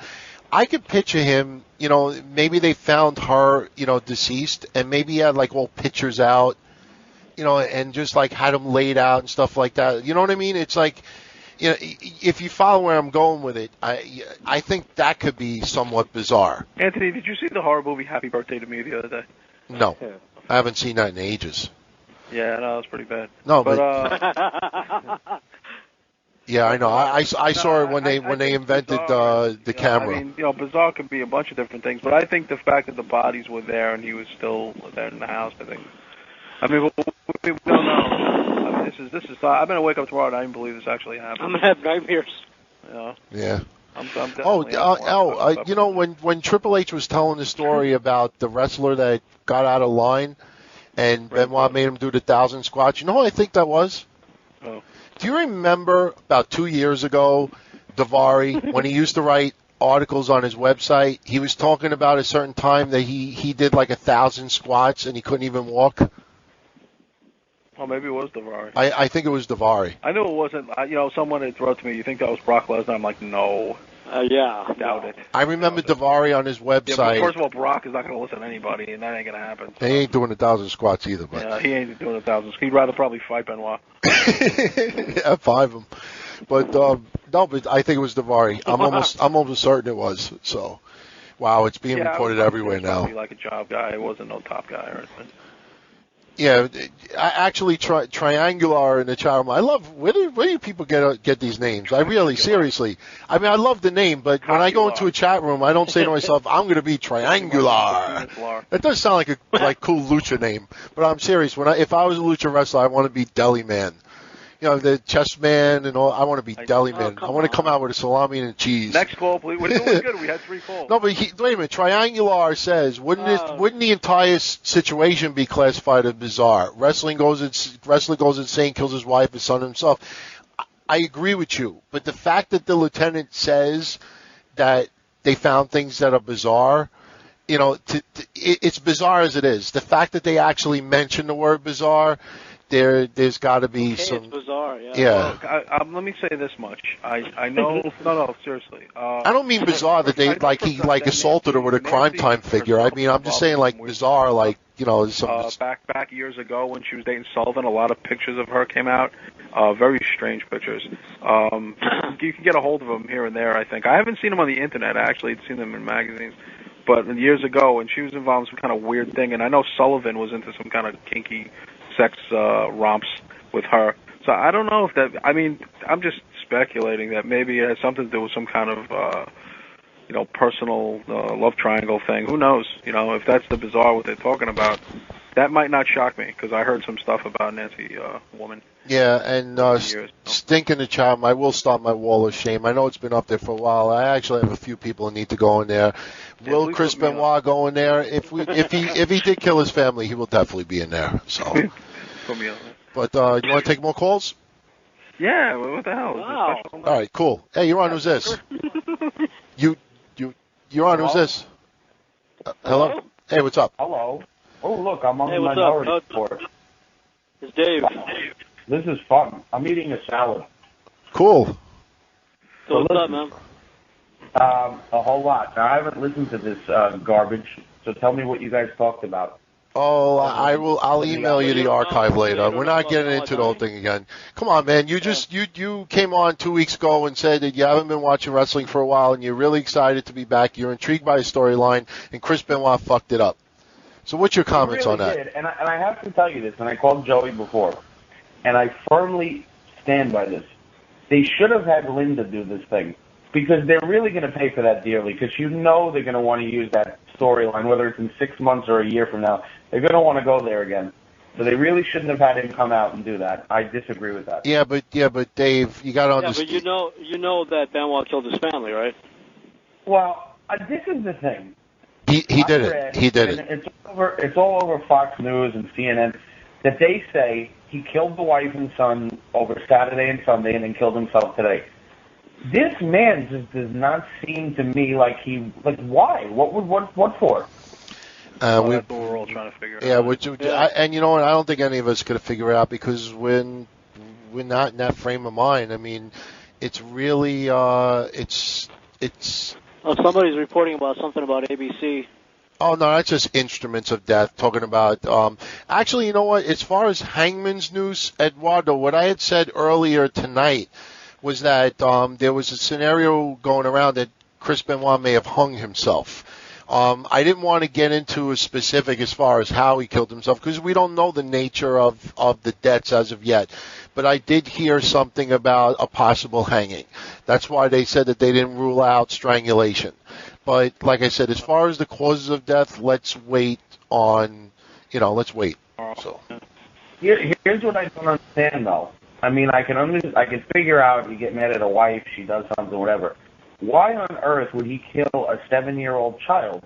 There's no explanation. There's no answer. It's just I don't believe that that's what happened. I refuse. I think that this is just stupid police that don't know what the fuck they're doing. Let's hope. Yeah, let's hope.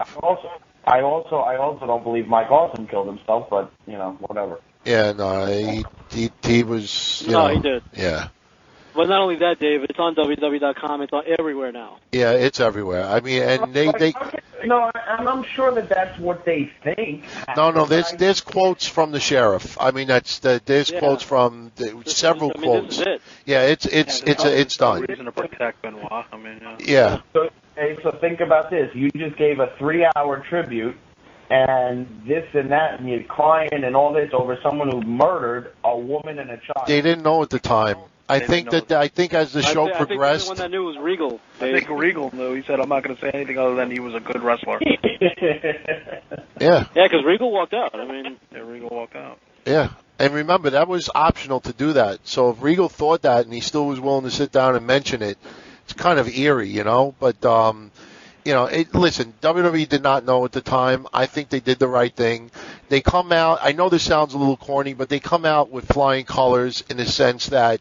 At the time, they didn't know the circumstances. They paid tribute. They did the right thing all across the board. They found out after. That's going to be their statement. I'm telling you, once this goes out there, they're going to want a call from WWE. That's going to be their statement. Because I guarantee you, some idiot like Phil Mushnick or someone else going to say, how do you tribute someone for 3 hours that murdered his family? So WWE's going to... Yeah, well, Yeah, but the thing is that WWE's going to have to come out and address that. So they'll come out. Not only that, but like we said earlier, they're doing the autopsy. The results will be tomorrow, and if they find stuff, like we said earlier, WWE's going to get blamed for that. Yeah. Right. WWE's going to get blamed big time. So they're saying it's a...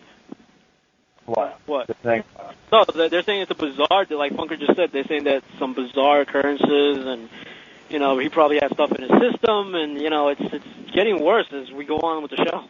Yeah. I read somewhere, and this doesn't really fit into anything, I don't know how true it is, but I read that he got a phone call from either the family or from somebody that said they were very sick and they were coughing and spitting up blood.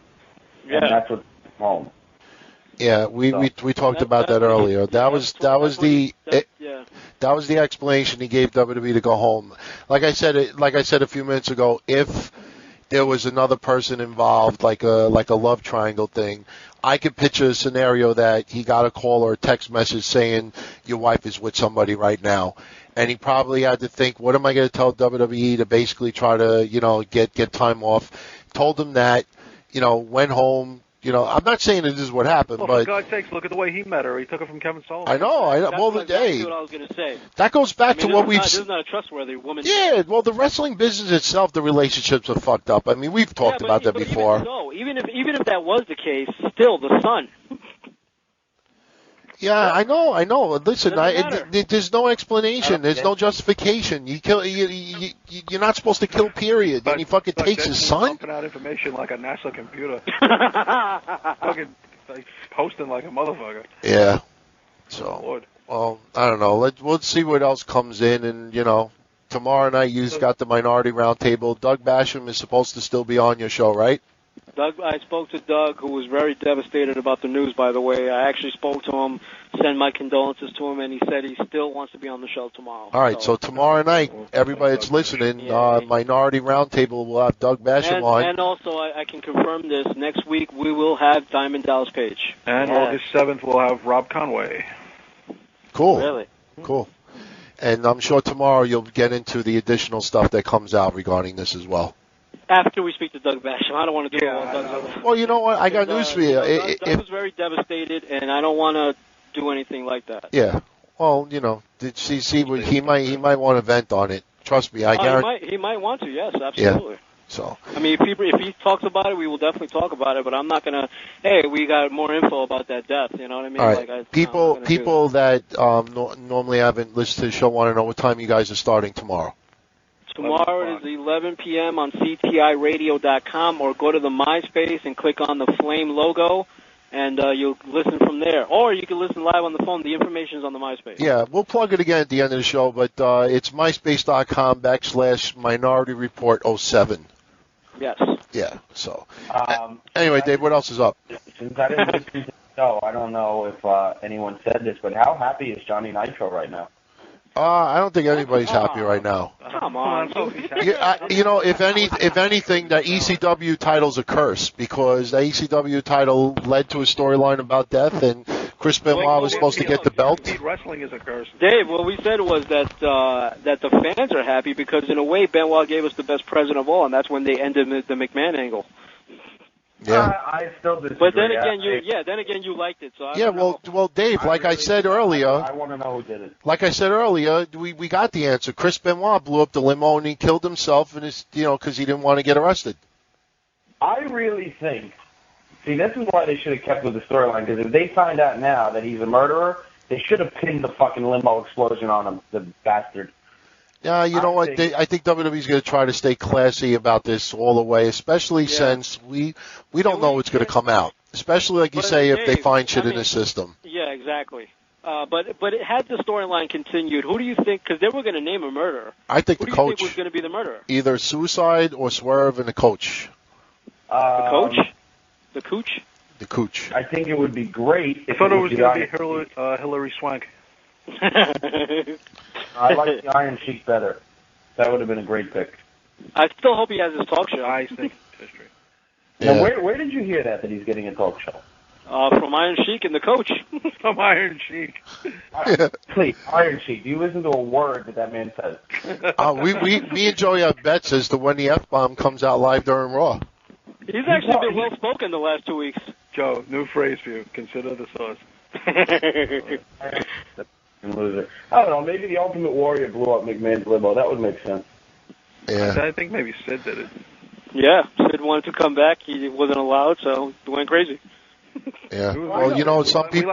We like the Muhammad Hassan did it thing. Yes, Muhammad Hassan should be the one that did it. Yeah. Definitely. What about Chucky? He had some good interaction with Rick Steiner many years ago. Oh, well, you look at the time. We got people on hold. Dave. Who's Chucky? Dave, call back in next week and vent once we have all the details out there.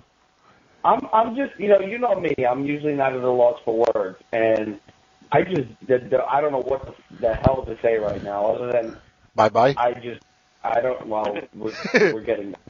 I don't know what to say. I'm very, very angry, and I'm upset if he killed a little child.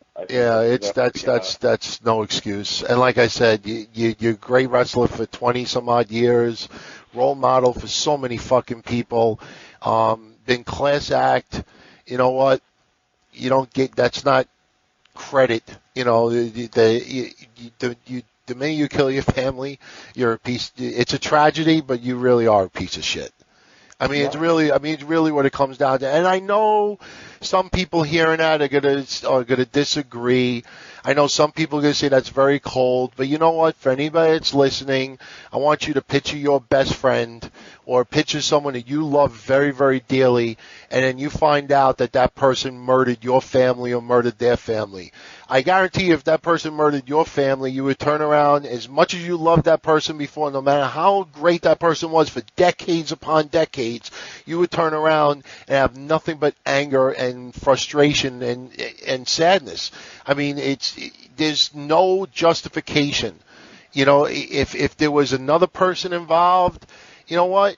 You get a divorce lawyer and you go find some new pussy. I don't mean to say it so bluntly, but you know, I mean, it's not the end of the world. I mean, yeah, it sucked for Mike Awesome, but you know, he killed himself. He didn't take anybody else out with him. It's almost like if we find out it's another person involved, it's like, oh, if I can't have her, nobody can. I mean, that's it. Something's going to come out that's going to sort of explain what happened, because he's the farthest person that we would ever think would do something like this. So there's got to be some type of a heat in a moment or something that explains it. The bizarre stuff leads me to think even more that it was a spur of the moment, heat in a moment thing, for the simple reason that, you know, he obviously flipped out. I still can't believe that this has happened. I almost feel like I'm talking about a fucking storyline. I mean, it's, you know, I'm like closing my eyes and I'm envisioning this guy, you know, like suffocating his wife and then like standing over her and looking at pictures. I mean, it just. Why are you thinking about that? No, I'm just, because you can't help it. You can't, like I said, if it was a demented guy or if it was a guy that we knew that beat up women or it was just a big, like, problem, behavioral issues, been arrested, if it was someone like that, we sort of could, like, understand a little bit more, you know, the guy has some track record. I don't know of any track record of Chris Benoit being abusive, you know, hitting his wife or, you know, being a bad father. Everybody says the opposite. So it makes no sense why this happened. So, anyway, Dave, I'm going to let you go. I wonder if he did like a diving headbutt off the couch in the living room. Oh, you know what? I'm actually doing a diving headbutt right onto this little red phone, which means bye-bye. 866-352-8485. Dave, I know you're listening. You know I'm only fucking around with you, but I did hang up. We got other people on the line. So. There's a lot of people on hold right now. There's like 22 people trying to call in. 866-352-8485. You want to call in? Hey, you're on. Who's this? Hello? Hey, you're on. Who's this? Hello? Yes. Oh, we lost him. 866. Yeah, hello. Do you know, people got to keep your computer down when you call in because there is a little bit of a delay. Hey, you're on. Who's this? Hey, it's me, AHM from Houston, bro. Hey, AHM, what's going on? Brah. What's up, brah? No, man, you know, I'm just disappointed, you know, what happened to Chris Benoit. I'm just very disappointed, man. Yeah, first of all, I want to thank you for the information regarding Vengeance yesterday. Sounds like it. Yeah. Oh, no problem. Yeah, man, I'm pretty sad. Yeah. You know, I wanted to see him last night, but, you know. I know, but you know what the problem was? You were too busy in the mirror saying it, pretending to be Sal. Nice try. 866-35, that was Sal. 866-352. No, that wasn't HHM. Hey, you're on. Who's this? What are you talking about? Hey, you're on. Who's this? This is King from the Bronx. King, what's going on, man? This shit is crazy. No, and very quickly, guys, that was Sal trying to imitate AHM. All right. How do you know? Because I could tell the area code. It wasn't Texas. Wow. Yep. And since King, before you say anything, since when is AHM saying, yeah, man? Yeah. King, man, how fucked up is this? By the way, no bullshit, King. Joey, didn't I tell you yesterday that I got an email, somebody saying, you know, what happened to the guy that used to talk old school? So you actually have gotten fan mail, King. Wow. No joke. I swear to Joey, am I lying? Is Smoked Out still on the line? Yes. It's Smoked Out. All that nice stuff, Joey, all that nice stuff Funker was saying about Benoit. Oh, man, how can he do this? This is the most respected dude in the world. If your brother, then in 1993, everybody was saying that about OJ, 1992. Yeah. How can he do this? He's the most he's one of the good darkies How can he do this? Darky. I haven't heard that word since a week ago. And the brothers knew he was a piece of shit. Why? Because he was beating up on a sister 15 years ago, and nobody gave a good goddamn. Yeah. When he sliced that white woman throat, everybody lost their mind. But getting to this, Funker. That fucking Moulignon. But anyway, Funker, how bad is this, you King? and Kevin, we're old school. We were watching this thing for over 20 years. Yeah. This is the most bizarre shit you ever seen in this company. You say Brody, in this company, yeah, I thought the Brody murder was totally insane. I remember Brody. I remember how I felt with Liz, the Von Erichs. I remember that whole shit. I remember how I felt when Liz died and Davey Boy. But this right here puts the ain't this a culmination of the past, say, 6, 7, 8 years, and put the stamper on Vince McMahon's legacy of how he ran wrestling since the XFL died? This puts the stamper right on this crap, because nobody know Chris Benoit would do this. Everybody thought he was the greatest guy ever. OJ number 2. They thought he was the greatest man who ever lived. And all he is now is a piece of garbage. A piece of garbage. I was about to come on here and throw him bouquets. Now, it's just, why he take himself out and just leave his fucking family? Yeah. If your wife cheating on you and you fucked up, beat the guy ass that she was fucking with.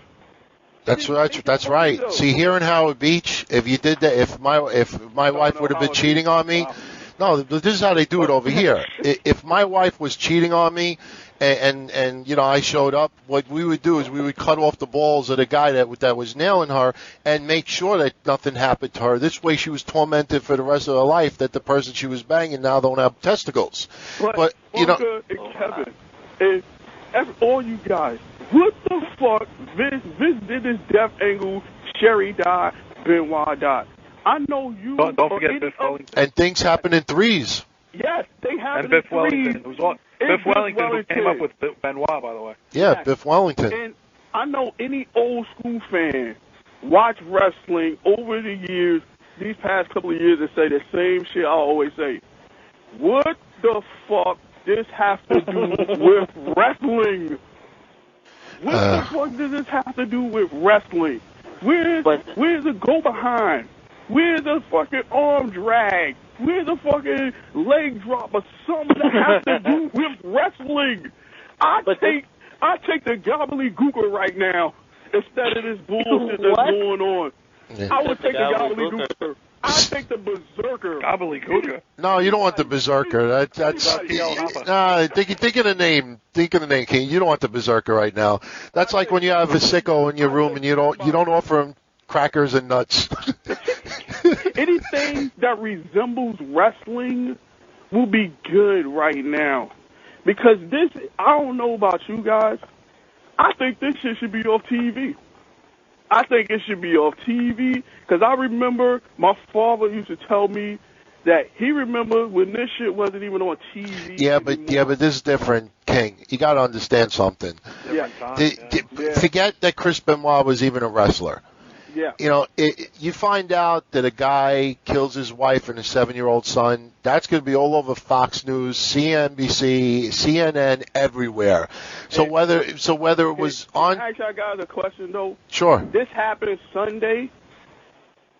You guys put this in y'all brain.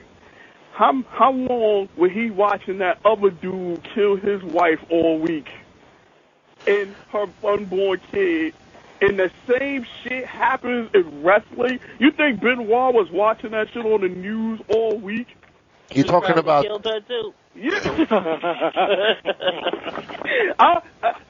Yo, find out if he killed Tupac and Biggie. Find out if he killed John Gotti, he killed everybody. I blame everything on this. I think he killed Biff Wellington. He killed Nicole and blame it on OJ. I think he was the second dude because you cannot. I think he stole Britney's panties. He gave Paris that spiked drink. This is incredible. You gotta get shirts. Blame It's Benoit. King, I truly believe we'll never have something like this happen again in wrestling like this. This is the worst day in wrestling Unless there's somebody from the history. hotline who commits the massacre. Nah. Yes.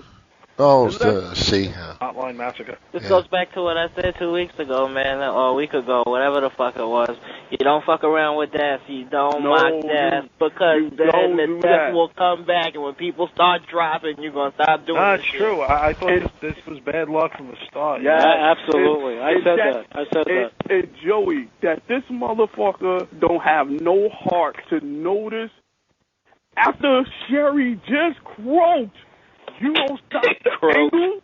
Go on with it. That's how hard. When this guy dies, every wrestler fan to piss on his grave, and nobody will hate you for doing that. Nobody will hate you for doing it. Y'all all baseball fans, man. Y'all see this steroid thing going on in baseball. I know if you're a wrestling fan, you was laughing your ass off. Yeah, because how you a motherfucking baseball reporter or anybody talk about, I don't know what was going on. I didn't know these guys was on steroids. Yeah, but King. My favorite team was the Oakland A's of the 90s. Why? Because they looked like people that was watching on Yeah, but King, with steroids in baseball, everybody was doing it. That's why you can't single out one person now, because it benefited everybody. But the thing is that you don't see, I mean, you rarely see anybody, period. Let alone forget baseball. I mean, you don't normally see people just kill their wife and son. You know, and look at baseball. I mean, you're talking, 700-800 baseball players and tons of them doing steroids, and they were doing it for 5-10 years, some of them. Yes. You don't see them flipping out. You don't hear too many cases of them beating up women and stuff like that. I mean, so I really am a little bit sick of the WWE steroids, contributors. Granted, if it was in a system, it's a culmination of things, but maybe what it comes down to is that when you're in baseball, before you can play baseball for college, you have to have a good education. You have to pass with good grades. You also have to have a good behavior outside of the game. You go into major leagues, you're supposed to look presentable outside of business. You're supposed to represent the company. You're supposed to do everything the right way, and you're brought up that way. In wrestling, you could fucking not know how to spell cat, but if you have a great physique, you could throw a nice little pile driver, you're on TV. But I think if 40 wrestlers, I think that's why if 40 wrestlers die, nobody give a damn. You know what I'm saying? I think people give a damn. It's going to be the whole big fucking thing. Because there's no rules, there's no restrictions, there's no nothing, there's nobody caring, there's nobody taking care of dudes that work 365 days out of the year with no breaks, and you running them like racehorses. It makes Roddy Piper's comments even more eerie. Man. But listen, Chick Sticks in the chat room, everybody else that's saying, if it's a case of roid rage, Vince better step up. This is the first time anything like this has ever happened. Usually the wrestler just has a heart attack. Just to let everybody know, WWE finally put up that Benoit did kill them in a 3-day period, and they also took all the retrospective videos down from the wrestlers. Wow. So now it's official on WWE.com that he did it in a 3-day period. And you know what? There's actually something else. He's back in the theory. Yeah. And not only that, there's something else I got it from the guy, the main guy in Atlanta. Yeah.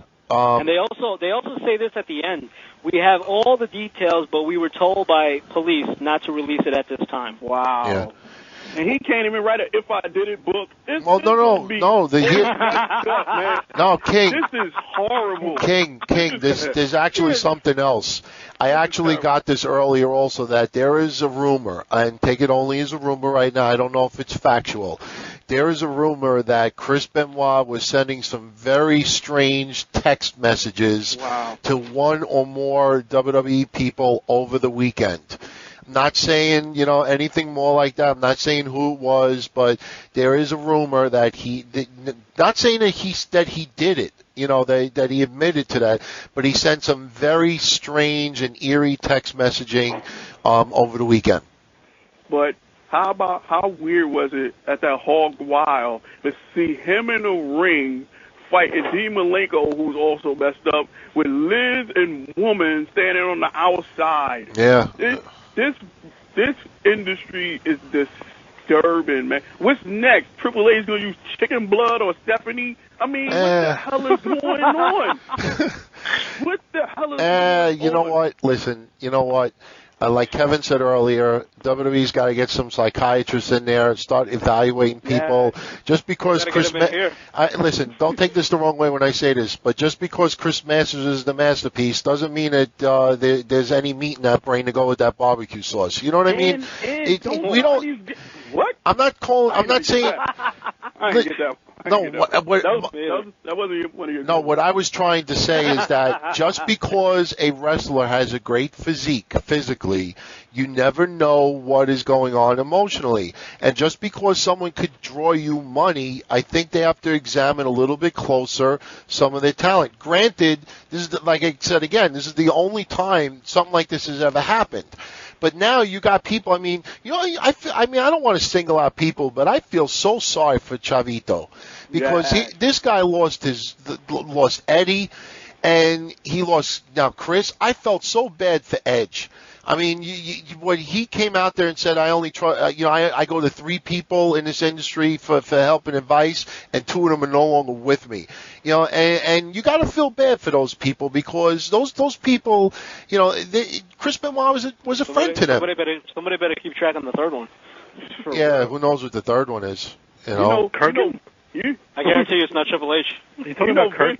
Vince is like, damn, Maybe man. Maybe it is Kirk.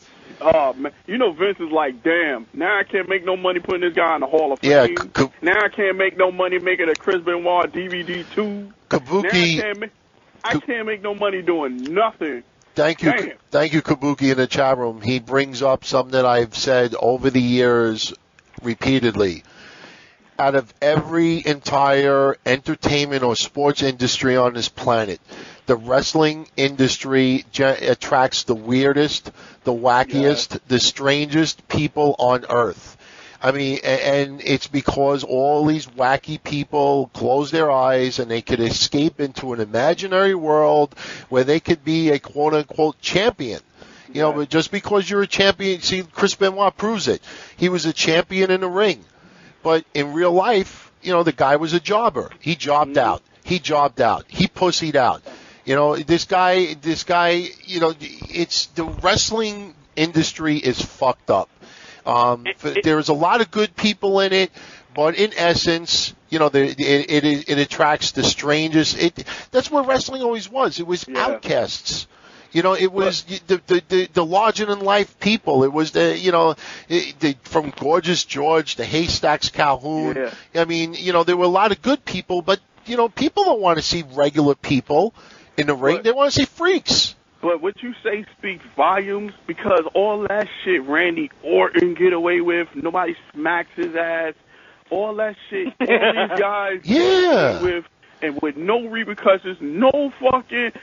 That's like the NFL without a fucking commissioner, where everybody run amok. You gotta have some fucking discipline, even with guys that's 40 years old or 30 years old or 23. Wrestling gotta have some fucking discipline, or it be fucking lions eating a young in a coliseum or something. Listen, this is what this shit is turning into. Listen, this is turning into. I bet you watch fucking. If this shit didn't go down, I swear to my mother, Vince would have did an angle of fucking of fucking Shelton Benjamin kidnapping Candace Michelle and throwing her in a ditch somewhere. It would have been like this. At least Benjamin would have TV time.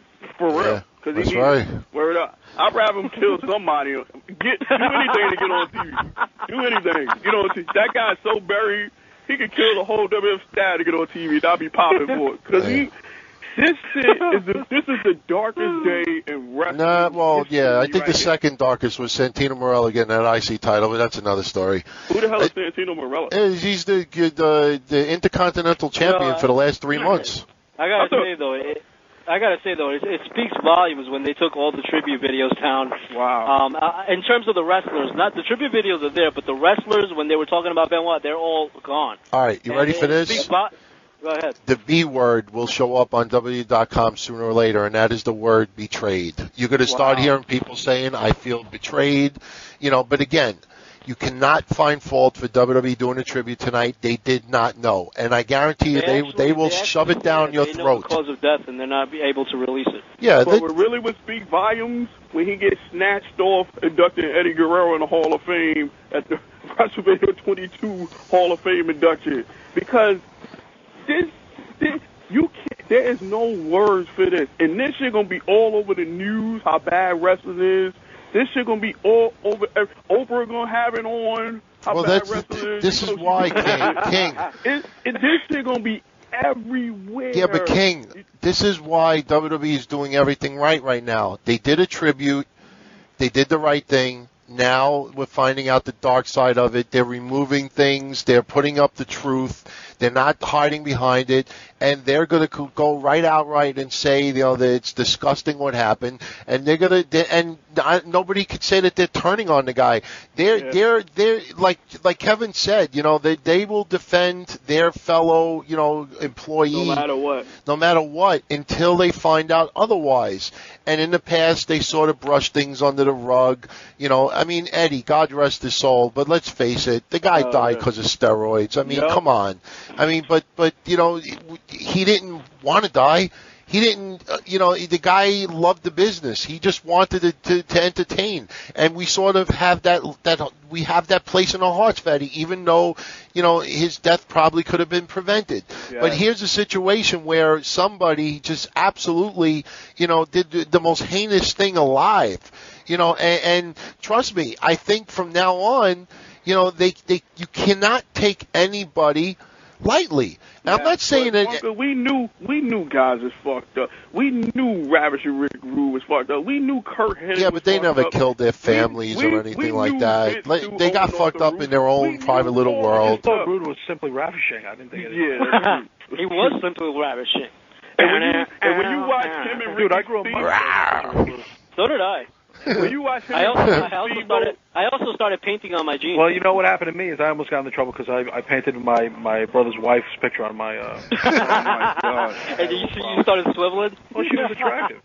You was making it talk or whatever. I did it too, but I forgot. I did it too, but I forgot to put on the underwear and the tights, so it stood on my skin for a couple of weeks. What? Yeah, I painted my buttocks. Painted Rude's face we just lost half our listeners. Yep. This makes me what? Huh? Oh man, what? King, I gotta let you go, man, because there's a ton of people still on the line. Thank God. This is a disaster. Yep. Wrestling is over. Yo, no, it's not over, man. It's not over. Magnum TA is spinning in his grave. Yeah, and he's not even dead yet. He's alive. He was on the pay-per-view last night. He was on Vengeance. He was like, what wasn't he? He was the coach for Batista or something like that. No, he got into a confrontation with MVP. Oh, did he? Yeah. Like I said, if he acknowledged an MVP, Magnum TA is spinning in his grave. Yeah. I'm out. He's not dead, right. King. Dickhead. No, he means it fictitiously. So, all right, later, King. You're brighten up my night. Tell you that much. Yeah, it's sad, man. It's so fucking sad. I mean, just not only King. I mean, just the whole situation, man. But don't you think that's kind of eerie, though, that WWE would say we know the cause of death, but we're not allowed to say it? Yeah, because they want the police to do it. Listen, you know what's going to happen? We're going to find out tonight, late night, what it is. Because listen, I told you guys about an hour before we did the show, about, them finding him in the different rooms, and, he killed his wife, then he killed his son, and then he killed himself. I mean, all the stuff is there. It's just a matter of who wants to put it out first, and who, is afraid to put it out, afraid to be wrong. I mean, the person I spoke to online that gave me half of the stuff really early tonight, this person said to me, I would really, be hesitant before putting this up, because what if you're wrong? It would be so disrespectful. But when I started checking out some of my sources and just putting common sense and things together, it just, it was just too eerie, man, and it's so disturbing. It really is. Somebody said in the chat room that how could you respect a child killer? Regardless of the circumstances. Right. How do you respect a child killer? Well, unless it was like, took out Emmanuel Lewis. Yeah, you know what? Everyone had to think about that for a second. Yeah. I was trying to remember who he was. Is this on? I was trying to remember who he was. Oh, Webster. Oh man. Get some Webster blood. I don't want to do a cheap plug here, but it's going to be very interesting to see what Doug Basham says about this tomorrow. And Doug Basham on the will be on live tomorrow night. Yes, on the roundtable, 11 o'clock, CTIRadio.com. CTIRadio.com. Diamond Dallas Page, who wrestled Benoit in many matches in WCW, will be on next week. Yeah. Pogo in the chat room says toxicology won't be available for 2 weeks, so we probably won't find out right away what was in the system. Who cares at this point? Yeah, well, no, actually it is a big deal because, I mean, putting the steroids aside, what did we find out? This guy was... he could have been zooted out on anything. Right now. I can go for some aspirin right now.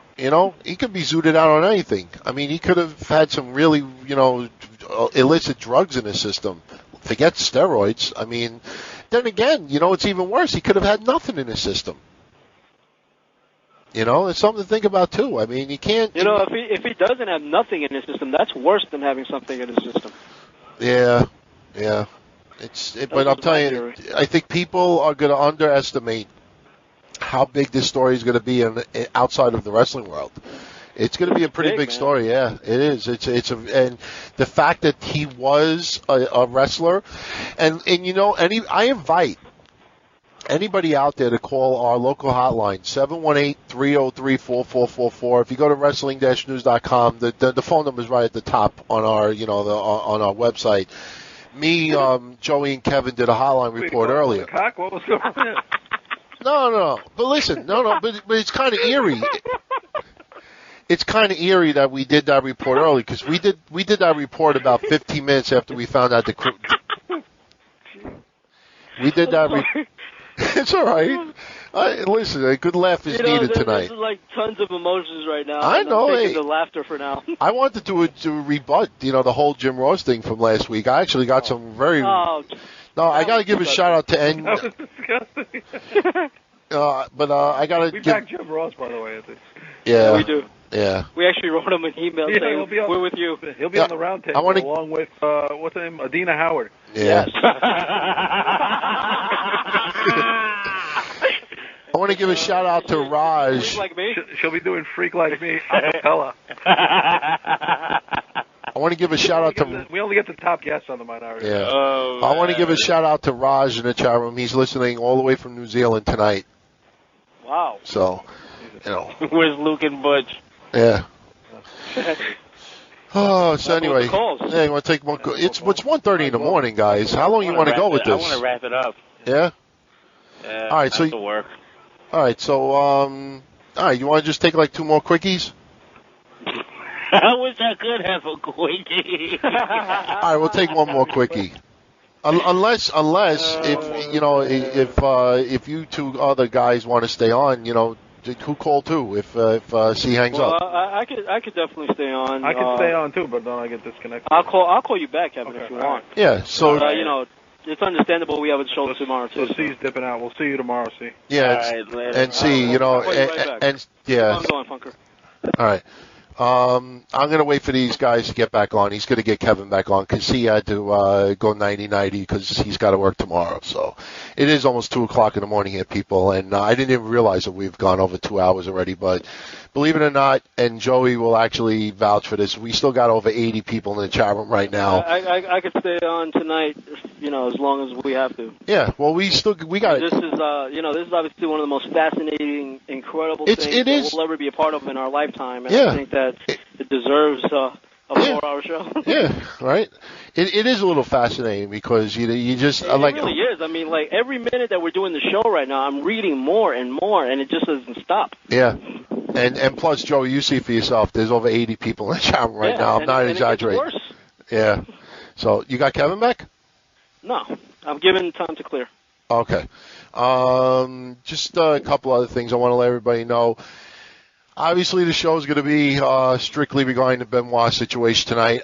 We're not even calling it a tribute. I would like to pay a little bit more respects towards Nancy, a.k.a. Woman, because she obviously, even if she was cheating on Chris Benoit, nothing deserves death. Unless you're a terrorist or you did shit from 9/11 or you kill, whatever, you're a murderer. Cheating on someone doesn't warrant death. We don't know the reason what led up to this, but regardless, I really would like to offer my condolences for the family, friends, and fans of Woman, Nancy, because I don't even want to say Nancy Benoit. I mean, it's just sad, man. Nancy Sullivan. Nancy Sullivan, yeah, that's right. And I mean, she hasn't been in the business for a while. But it makes you wonder if it was even her choice to leave the business. Yeah. What, did you hold her at ransom? No, but, I mean, she could have been just pressured, to get out of it. Because you got to remember, I mean, I know it sounds a little hokey, but, she was in the business for quite some time. Why would you just want to leave? I mean, she did, I mean, what's sad? That's the kid that she was pregnant with when Benoit defected with Revolution. What was it called? Evolution. The Radicals. Crew he came in. Radicals. She was pregnant with Daniel when he came here in 2000, right? Yeah. Yeah. He's 7, yeah. Yeah. Wow.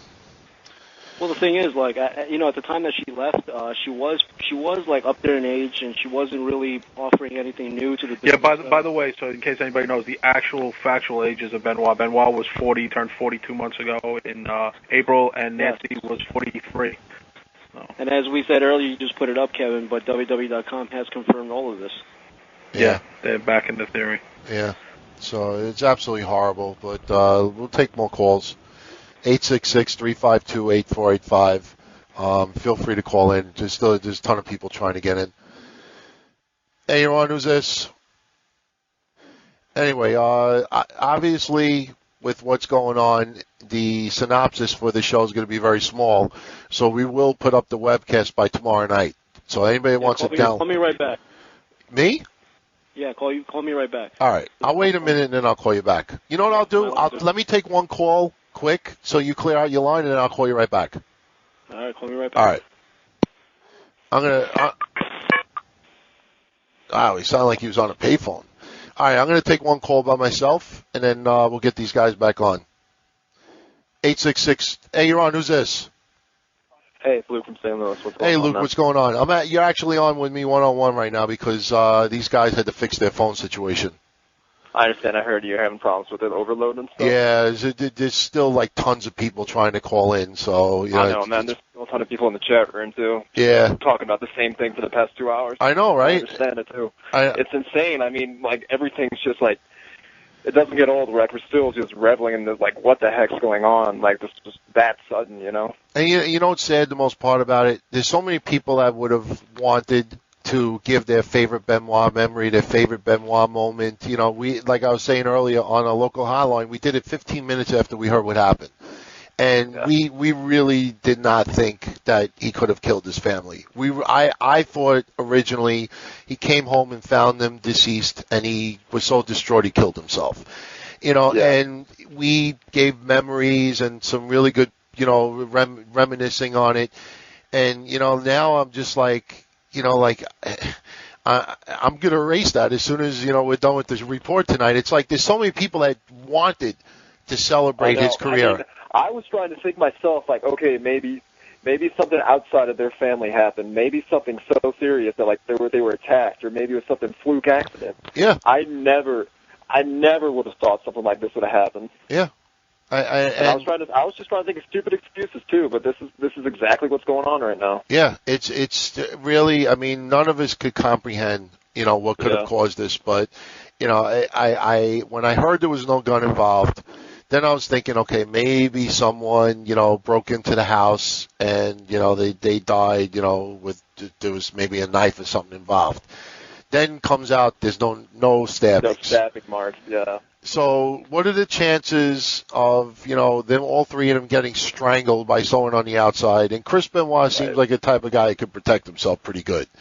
Especially like even when the wife and kid are home, they couldn't have strangled the same person at the same time if it was one person. So I really don't think a gang could have broken in Atlanta, Georgia. I'm not saying there's not there. I'm just saying in like the middle of the suburbia, Yeah, and it's weird because, and then I started thinking about his excuse for the medical emergency, and I'm like, is it, how coincidental is that he's got a medical emergency and now they're all found dead? And then we were thinking maybe there was food poisoning or maybe there was, something with carbon monoxide, but it still didn't add up. And then little by little, the worst possible scenario started coming out. Like all the signs coming in, like everything got just like falsified, saying, okay, it wasn't this, there's nothing accidental in this. I mean, I don't know. This guy, this was the first guy I ever saw on TV when I was 12 years old, and I didn't even know how to pronounce his name. I went to school the next day saying Chris Benoit. Yeah, Benoit. And everyone was laughing at me the next day, and I thought that I was like my first memory for wrestling. So I've been following this guy ever since then, and I'm 21 now. This guy was an emotional man. People say in his promos, people say behind the stage, like saying he kept his feelings to himself, and that's fine, but he was still a really emotional man. Yeah. I don't know. I don't understand the concept. I don't understand what drove him, but whatever his actions were. All I know is the effect, and now that this has happened. Yeah, and especially the kid. I know. 7 years old. 7 years old, man. It blows my mind. It really blows my mind. I can't understand it. I'm sorry to cut you off. This is really horrible to think, but I was thinking about this. Think about if his other two kids were there also. Oh, yeah. I was thinking about that earlier. Like, thank God they were in Canada, because if they were there, then again, if they were there, maybe this could have been prevented, Yeah. Maybe it could have been worse, though. Yeah, I don't know, man. But I don't know either. This is like, there's so many things going on right now with this. Moore's going to come in. The aftermath. What do you think about how WWE's handled it so far? Early a tribute show, now WWE.com, everything is taken down, all tribute references, and honestly, the thing is, I'm in Utah right now, so it's on a delay. Yeah. So Raw for me didn't start till 9 p.m. Oh, really? Yeah, and it starts the same time your show starts. You guys start at 9:15, so I'm watching it as it goes on, like watching the replays, watching like Vince McMahon come out, watching Chavo Guerrero's promo, stuff like that. Yeah. And I tried checking online, and I saw 3 candid notes from John Cena, I think, Stone Cold, and someone else. And then about an hour later, everything's just changed, completely off the screen. Yeah. I'm telling you. So, yeah. It almost seems like if you watch the rest of that show, it almost seems like right around the time William Regal came on that screen, maybe they started finding out otherwise. Yeah. But there's some people in chat room mentioning that it's actually on their TV right now as far as news story. I'm telling you, it's going to be a huge, huge story outside of wrestling. And trust me, there are so many people that hate wrestling. And there's so many people chomping at the bit, as disturbing as it sounds, wanting, I don't want to say wanting, but ready that if they find a reason to knock it. Exactly. And I know. And this is the time where you sort of got to defend wrestling and defend WWE for, which is kind of odd to do, but, this is a time where if you're truly a wrestling fan, you got to, defend wrestling because, you can't take, one disturbed individual and kill a whole thing, Yeah. So, but anyway. And that's what's going to happen, though. That's what's going to happen. There's going to be reports on this. If he was, I'm not accusing him of anything. If he was on the juice right now on this stage in his life, that's going to play an effect, and they're going to be hitting up that too. Yeah. And any single thing they can, they're going to get. Yep. So, and it's going to be a cause for a long time now. So, yeah. Well, this is the last thing I'll add on. I said in the chat room, I thought 2006 was bad for wrestling, and I really thought that, but this fails in comparison to what we've seen so far, and this year's not even half over yet. Yeah. This is bad. This is bad. Yeah. I mean, it's the worst day in wrestling that's happened since I've been watching it. So. Yeah. And there's been a lot of tragedies, but this is the worst. This is insane. Without a doubt. This is unreal. Yeah. I mean, I'm still trying to grasp this. So. It's wacky because even like if you look at the chat room, I mean, it's almost 2:00 in the morning over here. Nobody, everybody's still, and at this point now, we're pretty much talking about the same thing. Yeah, I mean, we pretty much. Awake. And I'm going to bed early tonight too. It's just disturbing. I can't do that. No, I mean, I don't know. Yeah. All right. I just wanted to call in. No, I appreciate it, man. Hey, it's a sad day in wrestling. I mean, it's a tragedy, but we gotta, go on and we gotta just, remember that, this is the only time this has happened, and hopefully it never happens ever again. But something's got to be addressed. If we find it's random that it happened with wrestling. If we find out it's a love triangle type deal. If we get some type of an explanation and it's something that, human emotion took over and the guy flipped out, you know what? Probably had nothing to do with wrestling. Yeah. But we got to find out what happened. So then we take it to the next level. Then we discuss it more. So, all right. Man. I'll let you go. You have a nice night. Thanks for working so hard on all this. Oh, no, I appreciate it. Take care. Man. Thanks a lot. Okay. All right, guys. I'm going to try to get Joey back on the honker because it's only fair that I get them back on.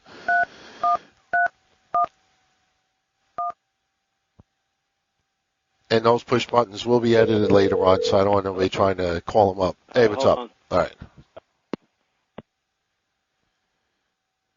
And very quickly, Aaron in the chat room, I know the link for William Regal's video is there.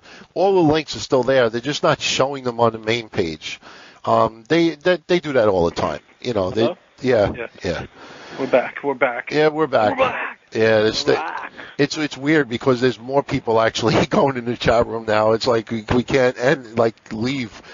But we were saying if we find out, the last caller we were saying, if we find out that it was a love triangle and the guy flipped out, it could have absolutely nothing to do with wrestling. But there's people. We were also talking about the possibility, because Kevin brought up a good point. Could they have known something to that effect? Because to have a public tribute of a man that killed his wife and son, I think that would be wrong.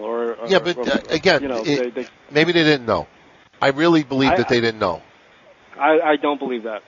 Really? I got news for you. If they think about this. Well, you're supposed to. You're the news guy. Yeah. Well, I'm in the chat room and talking to you guys right now, so I'm not newsman right now. I'm analyst man. WWE is asking anybody who puts video tributes to Chris Benoit or pages of tributes to Chris Benoit, please remove it and use proper caution when posting things like this. Really? Wow. Yeah. It's sensitive. Yeah. Because you know why? It's not even a copyright issue anymore. It's they probably have some very weird shit that they have to, Let me tell you something. I know this ain't gonna happen. I know it ain't gonna happen. I think we better change our page. Yeah, right. Oh yeah, we will. Actually, we're gonna have to word this like Chris Benoit jobbed out to life. I mean, because if we put it, I mean, come on. He did job out to life. I mean, he did. He tapped out. He tapped out. He pinned himself. So it sounds sick, but the only thing I won't believe about Chris Benoit is that he was homosexual. I just don't believe it. Yeah. No, I'm just saying, like, as much as some crazy thing comes out, like if they say he put on Mary had a little lamb outfit and went around the house, I would not believe that. Me either. No, you know what I think? If they're going to say disturbing, what I think happened was he probably, like I said earlier. I think Nancy might have been a swinger. I'll be honest with you. I've heard that from the Kevin Sullivan days, but I don't know if maybe he accepted that about her. And like I said, look at the way he met her. Yeah. No, hey, listen. No one get me wrong, by the way. That doesn't justify murder. I'm just saying that there's some bizarre thing there. They didn't exactly meet in the most kosher. They didn't meet at a coffee shop, or a library book signing. I mean, they were banging each other on the side. I mean, they were. Let's be honest. It was strange that Kevin Sullivan thought it was okay. I mean, for a while he was mad for about a minute and then thought it was cool. Yeah, he probably. I don't know what was up with that. Listen, we like we've said off and on for a very long time. You want to have a good relationship with someone and you're in wrestling, do not date someone else in wrestling. And you know what's weird? I'm going to find a webcast where we said that. But we actually, maybe it was the webcast where The Rock and his wife was splitting up. Because we actually said on that webcast that, 90% of the relationships in wrestling, end all fucked up because the wrestling business, everybody's promiscuous for the most part. The relationships are not, I forget what the word is, but it's late here. But it's not just a one-on-one. Like, everybody's cheating on everybody. And we actually, I think one of us, it might have even been Joey, said, "Well, look at Chris Benoit and women." And then we said that they're the exception to the rule. If you look at all the relationships in wrestling, they have always ended in divorce or people cheating on each other. 9 times out of 10. They were in their 11th year of marriage. Yeah. So, They've been together since beginning of '96. It makes no sense, man. I can only think, it's got to be a heat of the moment thing. I really, I'm not trying to speculate, but I'm starting to think that, he must have found out that she was going with somebody else, and he just snapped, because I can imagine him, could you imagine being like hundreds of miles away and someone contacts you saying your wife is with another man right now, and you're just like waiting in the airport, and you're building and fuming, and you can't wait till you get home to get your hands on that person, and you just explode. It's not like us locally where you could drive 10 minutes and we get home and confront the person. This guy had to get tormented in an airport. I'm saying if that happened. I'm not saying that it did, but, he could have just built up, and the guy exploded. It's so fucked up, man. I keep thinking to myself, Chris Benoit, like one of the classiest guys, the most dedicated guys, best wrestler, somebody that, if we wanted to ever be a wrestler, we wouldn't mind, emulating him, or we would want to just like have the same classiness. I remember when he put toothless aggression on his tights, and people, like fans, were in an uproar. Like, this guy, he's such a serious guy and everything, and he puts toothless aggression. Funny, though, actually. Yeah, I thought it was funny too, but people made such a fucking big deal out of it. It was just the guy was that, and let's not deny it. The guy was definitely an idol for a lot of people in this business. I mean, CM Punk said it tonight. I think a lot of guys are going to be devastated by what he did. I think he was tremendous. I mean, Chris Benoit was so good. I'd be quite honest, he was better than Bret Hart. He really was. He was probably better. He was so crisp in the ring. I mean, he was a machine. I'll give him that. He was the best. Probably, like I said, I dare I say top 10. I'm probably gonna go with top 5 wrestlers of all time. Yeah, jobber in a chat. Now, you know, I mean, no, it doesn't change his talent. Doesn't change that, but because the great thing about Chris Benoit is he had a heroic personality to look up to for kids and teenagers and young men and women. But now it's all over. Yeah. It's bad. You want to take a couple more calls, or you want to just end it right here? So it only happens once in a lifetime, hopefully. So yeah, I just don't want. You know what it is? I appreciate everybody that's trying to call in, but you know, you got to understand too. It's very emotional for all of us. You know, even though we didn't know the guy, and it's very hard to, you know, for the last 5-6 hours, to try to comprehend what happened, try to put bits and pieces together, try to speculate, analyze, you know, deny, you know, and then see the emotion of everybody crying on TV, and then having people choked up in the chat room and everything, and then have people call in now at 2 o'clock in the morning and pretty much saying the same thing that we've been saying since 11:15 tonight. You know what I mean? It's rough, man. I will take a couple more calls quick, but you know, I don't want to keep talking about the same tone because it's, you know. Well, I mean, what other tone are we're going to speak on? I don't know. Maybe someone, you know, wants to. Honestly, it's strange because we're not celebrating his career. Fuck that. He killed his fucking family. He don't deserve it. So what are we going to call him for? To call him a cocksucker? Piece of shit? Japan? What happened? Does that include his work in Japan? Yeah. Am I on delay here? Is this on? No, I hear you. I couldn't hear you for a No, I second. mean, we should take some calls. I mean, like Kevin said, this only happens once. Yeah, all right. Let's open Somebody the phone. wants to call in, even for a dumb question. Call in, say something. Yeah. Hey, you're on. Who's this? Hey, what's going on, guys? It's J-Rod. J-Rod, what's up, man? J-Rod. Would you have ever in a million years thunk that this would happen?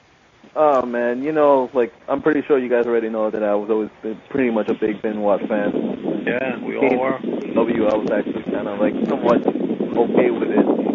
If you would have brought some type of true wrestling feel to it, but I mean, after what you guys have been talking about with the double murder-suicide, I mean, have they actually fully confirmed that it was? Yeah. It's not. Yeah, it's pretty much. It's just dotting the I's and crossing the T's. Yeah, put it this way, J-Rod. If it wasn't CNN, CNBC, Fox News, WWE, us, everybody would be all in a big class action suit on behalf of the Benoit family for slander. It's that much out there that if it was wrong, it would be some lawyer firm. We'd love to bring a retraction, but we don't think it's going to happen. Yeah, it's not happening. This is what it is. I mean, at first, I was speculated to believe that they said something about possible carbon monoxide poisoning, but I mean, I actually even said it this afternoon. Yeah, you know what it is, J-Rod? There's just people trying to grasp at what could have happened. Yeah. It's really what it is.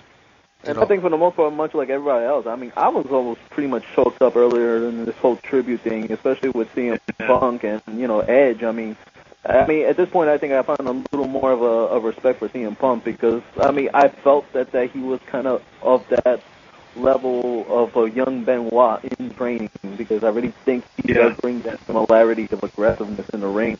And, it was unfortunate we weren't able to see that as a main event on this past Sunday. So, I mean, it sucks for the part. And, I mean, I'm not going to take nothing away from Benoit. I mean, I'm always going to appreciate what he's done for the sport. But on a personal level, after finding out what he's done now, I mean, that's really unforgivable, especially for a kid that's 7 years old. Yeah, his own son. His own son. And, I mean, he looked just like him, too, after watching the pictures. It's like... Yeah, he looked just like Chris. It was like uncanny. Who knows what this kid could have grew up to be? I mean, he didn't get the opportunity. And like I said, even if there was an affair or whatever, I mean, get a grip for God's sakes. I mean, you're on the road, half the year or whatever. I mean, by standards of marriage, Chris Benoit has surpassed eons. 10 years. He's been married to Nancy almost 11 years now. So, and who knows what's going to come out, Jerry? I mean, there's probably all sorts of weird shit coming out. I think maybe he was probably doing affairs too.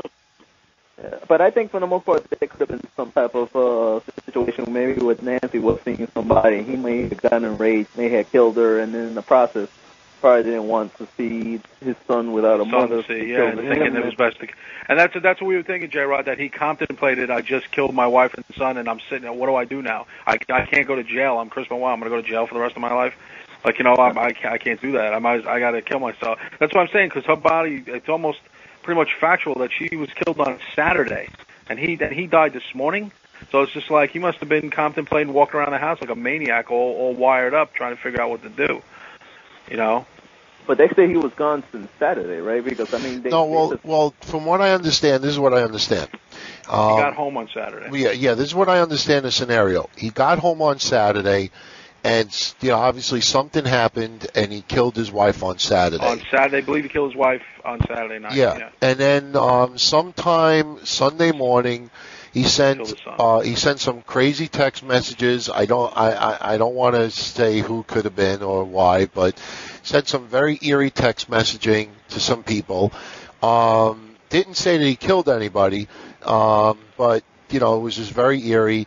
Sometime later on, he killed his son while his son was in his room. Maybe he was sleeping, who knows.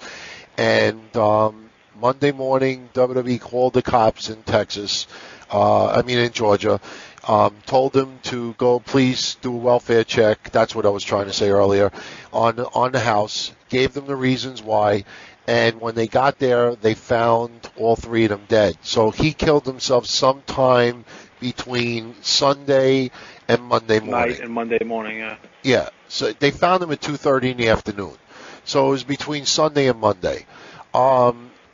He probably killed himself right after he took his son's life. I could only think. I mean, because I mean, if you picture the scenario, it's probably what happened.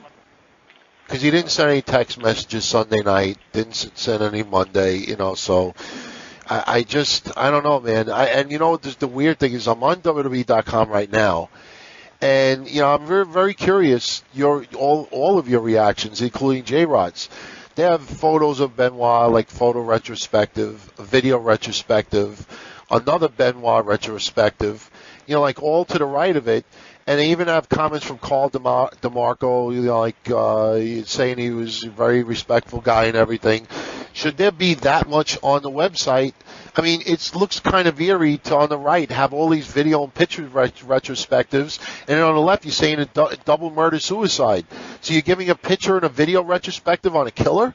Or are we going to get a strange... Wait a minute. That website for a while. I mean, there's been a lot of updates in the last few. I'm looking at it right now. On the right, it says Benoit photos.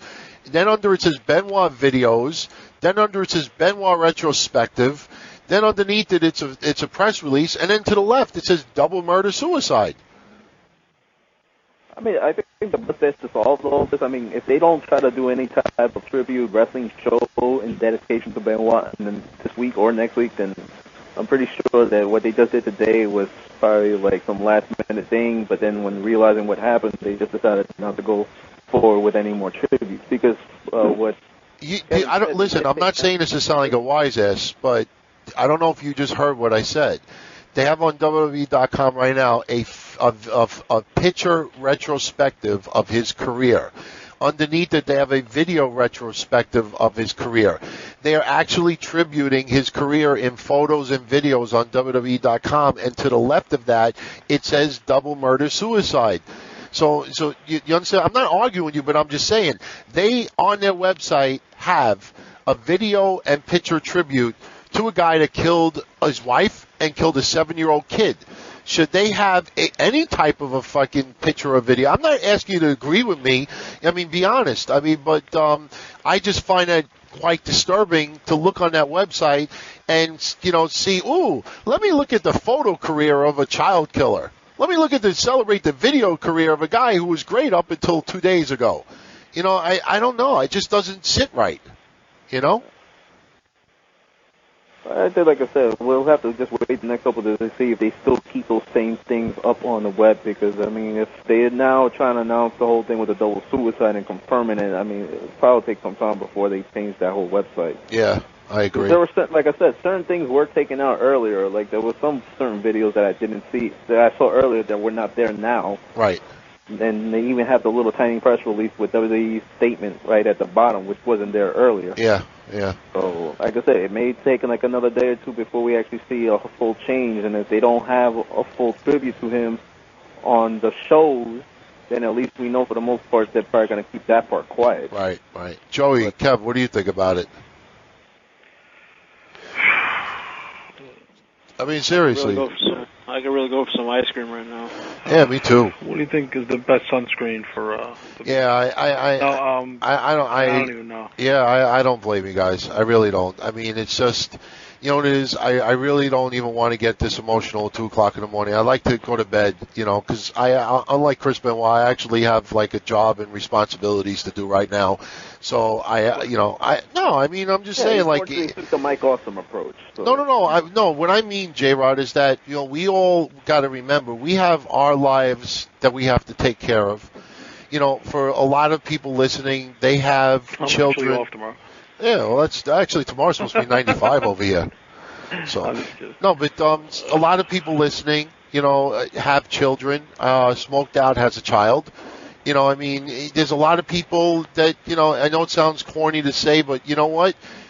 Kiss your son and daughter tonight. I mean, you should, there's a lot of people who are very responsible, and you got to remember, as tragic as this is, we have our own lives that we have to worry about, and, take this as, a very tragic day in wrestling. Somebody that obviously had a lot of issues.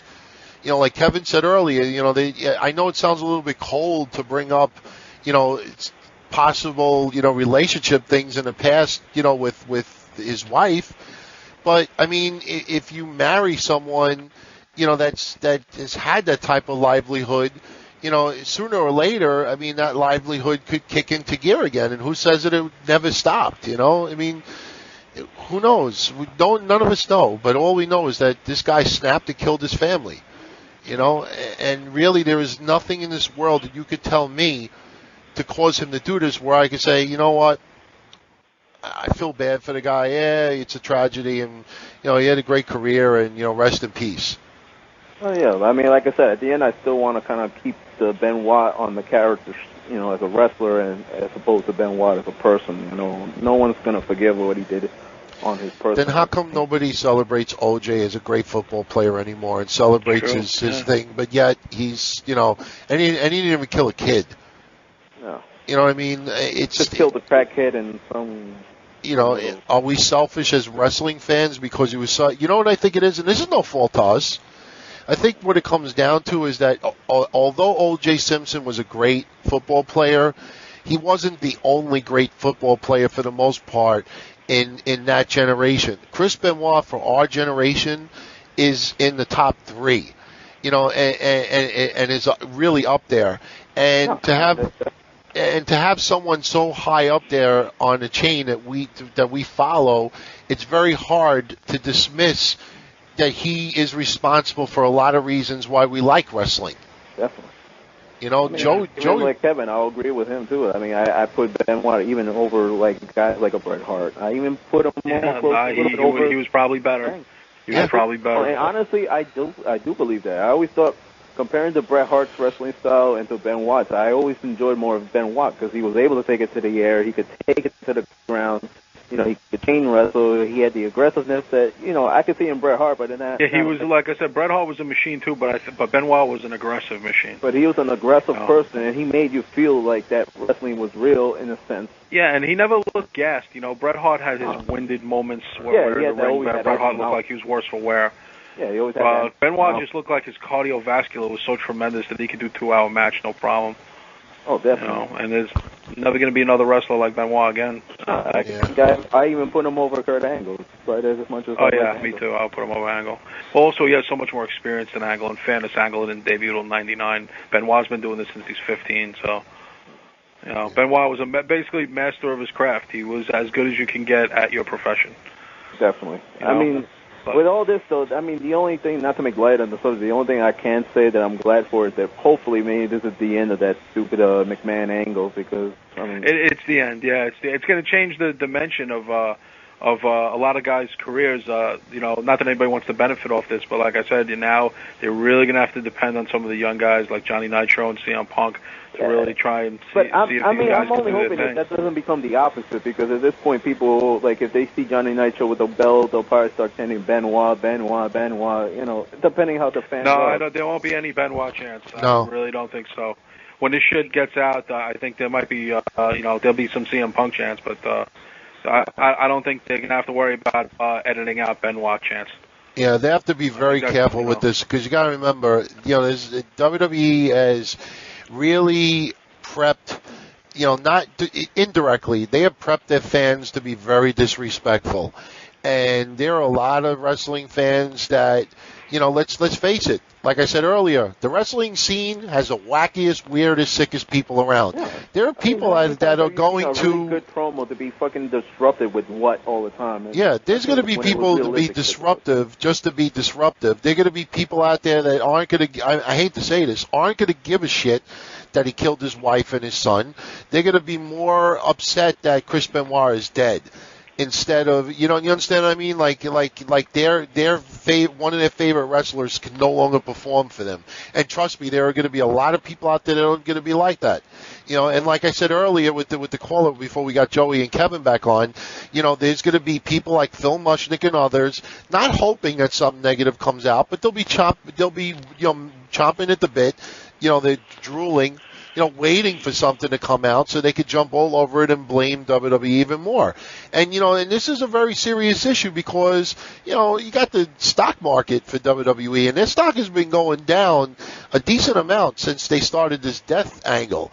Now you got, one of their top stars committing double murder and killing himself. I mean, I'm kind of weird. This also teaches them a lesson. I mean, despite all this, you never want to do a death angle because look what happened. In the last 2 weeks, we lost Sherry, and then we lose Benoit. And everyone keeps forgetting about Beef Wellington. And the Biff Wellington.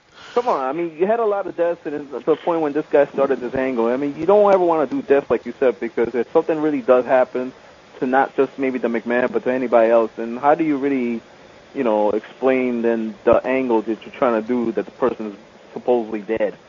I mean, I give a lot of credit to Vince McMahon for coming out tonight and at least making it finally public to everyone that this angle is just completely going to be dropped. So I'm hoping that they take another approach to what they want to do from here on now. Would it be funny if they just continue the angle? Actually, I wouldn't be surprised if they see that Benoit's a killer now. They're like, okay, let's continue our death angle. Yeah, that was a ghost. Yeah, it was a ghost.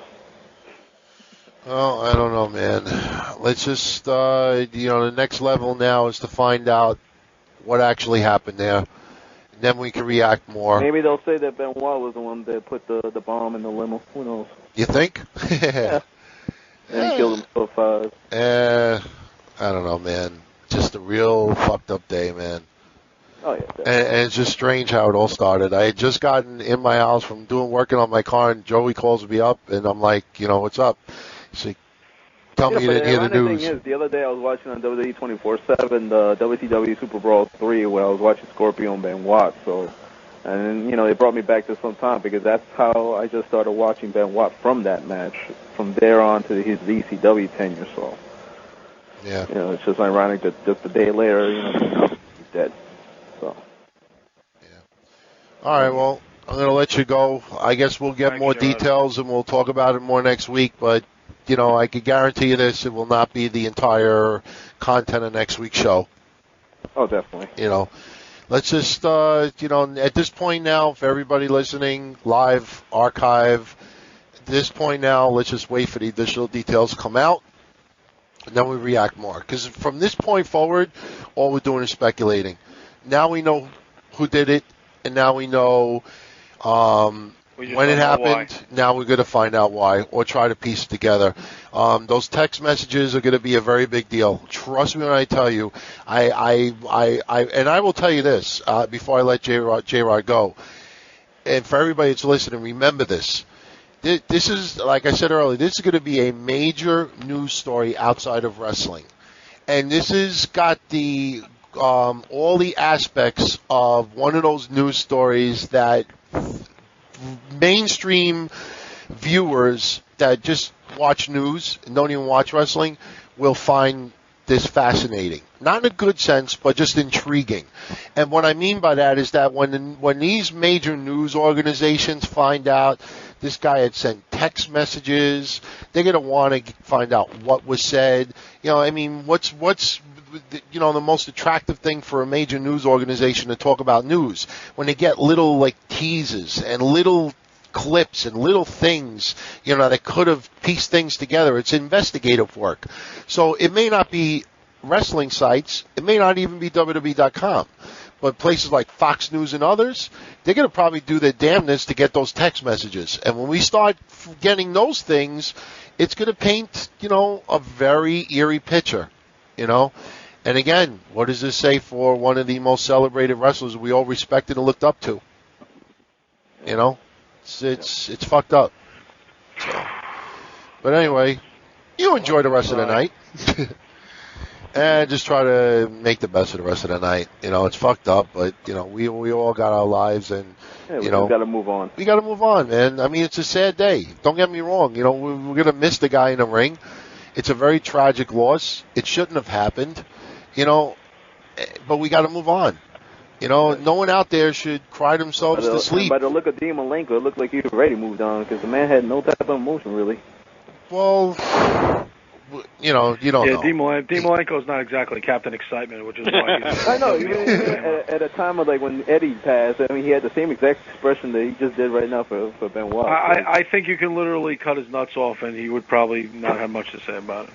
Yeah. So he's not exact. That was my problem with Malenko. I thought he's a talented guy, but he bored the shit out of me. His wife's probably cheating on him too. Good Lord, so when he dies, he's still boring. But yeah, I'm not going to say it. I was really going to go vintage. No, I was going to go very vintage Minority Report webcast style and be very controversial with a really nasty remark, but I won't. I'll do it in a couple of weeks. Several. No, I'll do it a couple. No, this one's bad. I'll tell you off the line. You'll agree it's very fucked up. So. Hey, J-Rod, don't forget we got Doug Basham on tomorrow night, so check out the show. Oh, yeah. I definitely got to check that out. Yeah, maybe I'll call in and give a little bit of insider update. Anything I find out, we'll see. All right, man. I know these guys are saying, no, it's all right. Thanks, J-Rod. Jake, take care, J-Rod. Have a good night. All right, later. All right. We're pretty much done, people. We're really exhausted. I think Joey's sleeping. Yeah, I'm here. You know, somebody in the chat room emailed me a picture of the front of Benoit's house. It is so fucking eerie. Did you see that picture, Joey? Yeah, sorry. It almost looks like a graveyard. And send it to me, actually. I didn't see it. Are you in the chat room, I'm Kevin? online right now, yeah. Are you in the chat room? No, I'm on my castle. All right, I'll as soon as we disconnect this, I'll log on to AOL and I'll send you a copy. Yeah, it's eerie. My email address, castle. I think it is the official. Yeah, don't. If anybody wants to email me, it's castle. Yeah, don't mistake that with blah blah blah blah. Yeah. So anyway, well, like I said, we hate to beat a dead horse. No, yeah. Very quick. We got Doug Basham on tomorrow night. Anybody go to ctiradio.com if you want to leave a question for Doug, and please make it intelligent. Go to Minority Report 07. Yeah, there was actually somebody that did leave a couple of great questions. Yeah, I saw some decent comments actually about some OVW stuff. Yeah. It's going to be very, I want to toot our home, but it will be definitely interesting because, like I said earlier, I did speak to Doug, and he did not sound, obviously happy. I'm sure Doug was watching the tribute show like everybody else. Yes, he was, and I'm sure that after what we've all found out, it's going to be very interesting to see what he says because he was with Benoit, in WWF, and I think he knew him pretty well. So. Yep. And also Diamond Dallas Page, who worked with Benoit numerous times in WCW, will be on our show next week. Cool. Should be interesting to see what he says. He actually, pretty outspoken guy, and like I said, especially DDP has nothing to lose. He's pretty much his own man and does his own thing. So I'm hoping for some real good, open, honesty insight about what happened there. Absolutely. Yep. So anyway, I want to thank everybody for listening tonight, whether you're listening live or on the archive.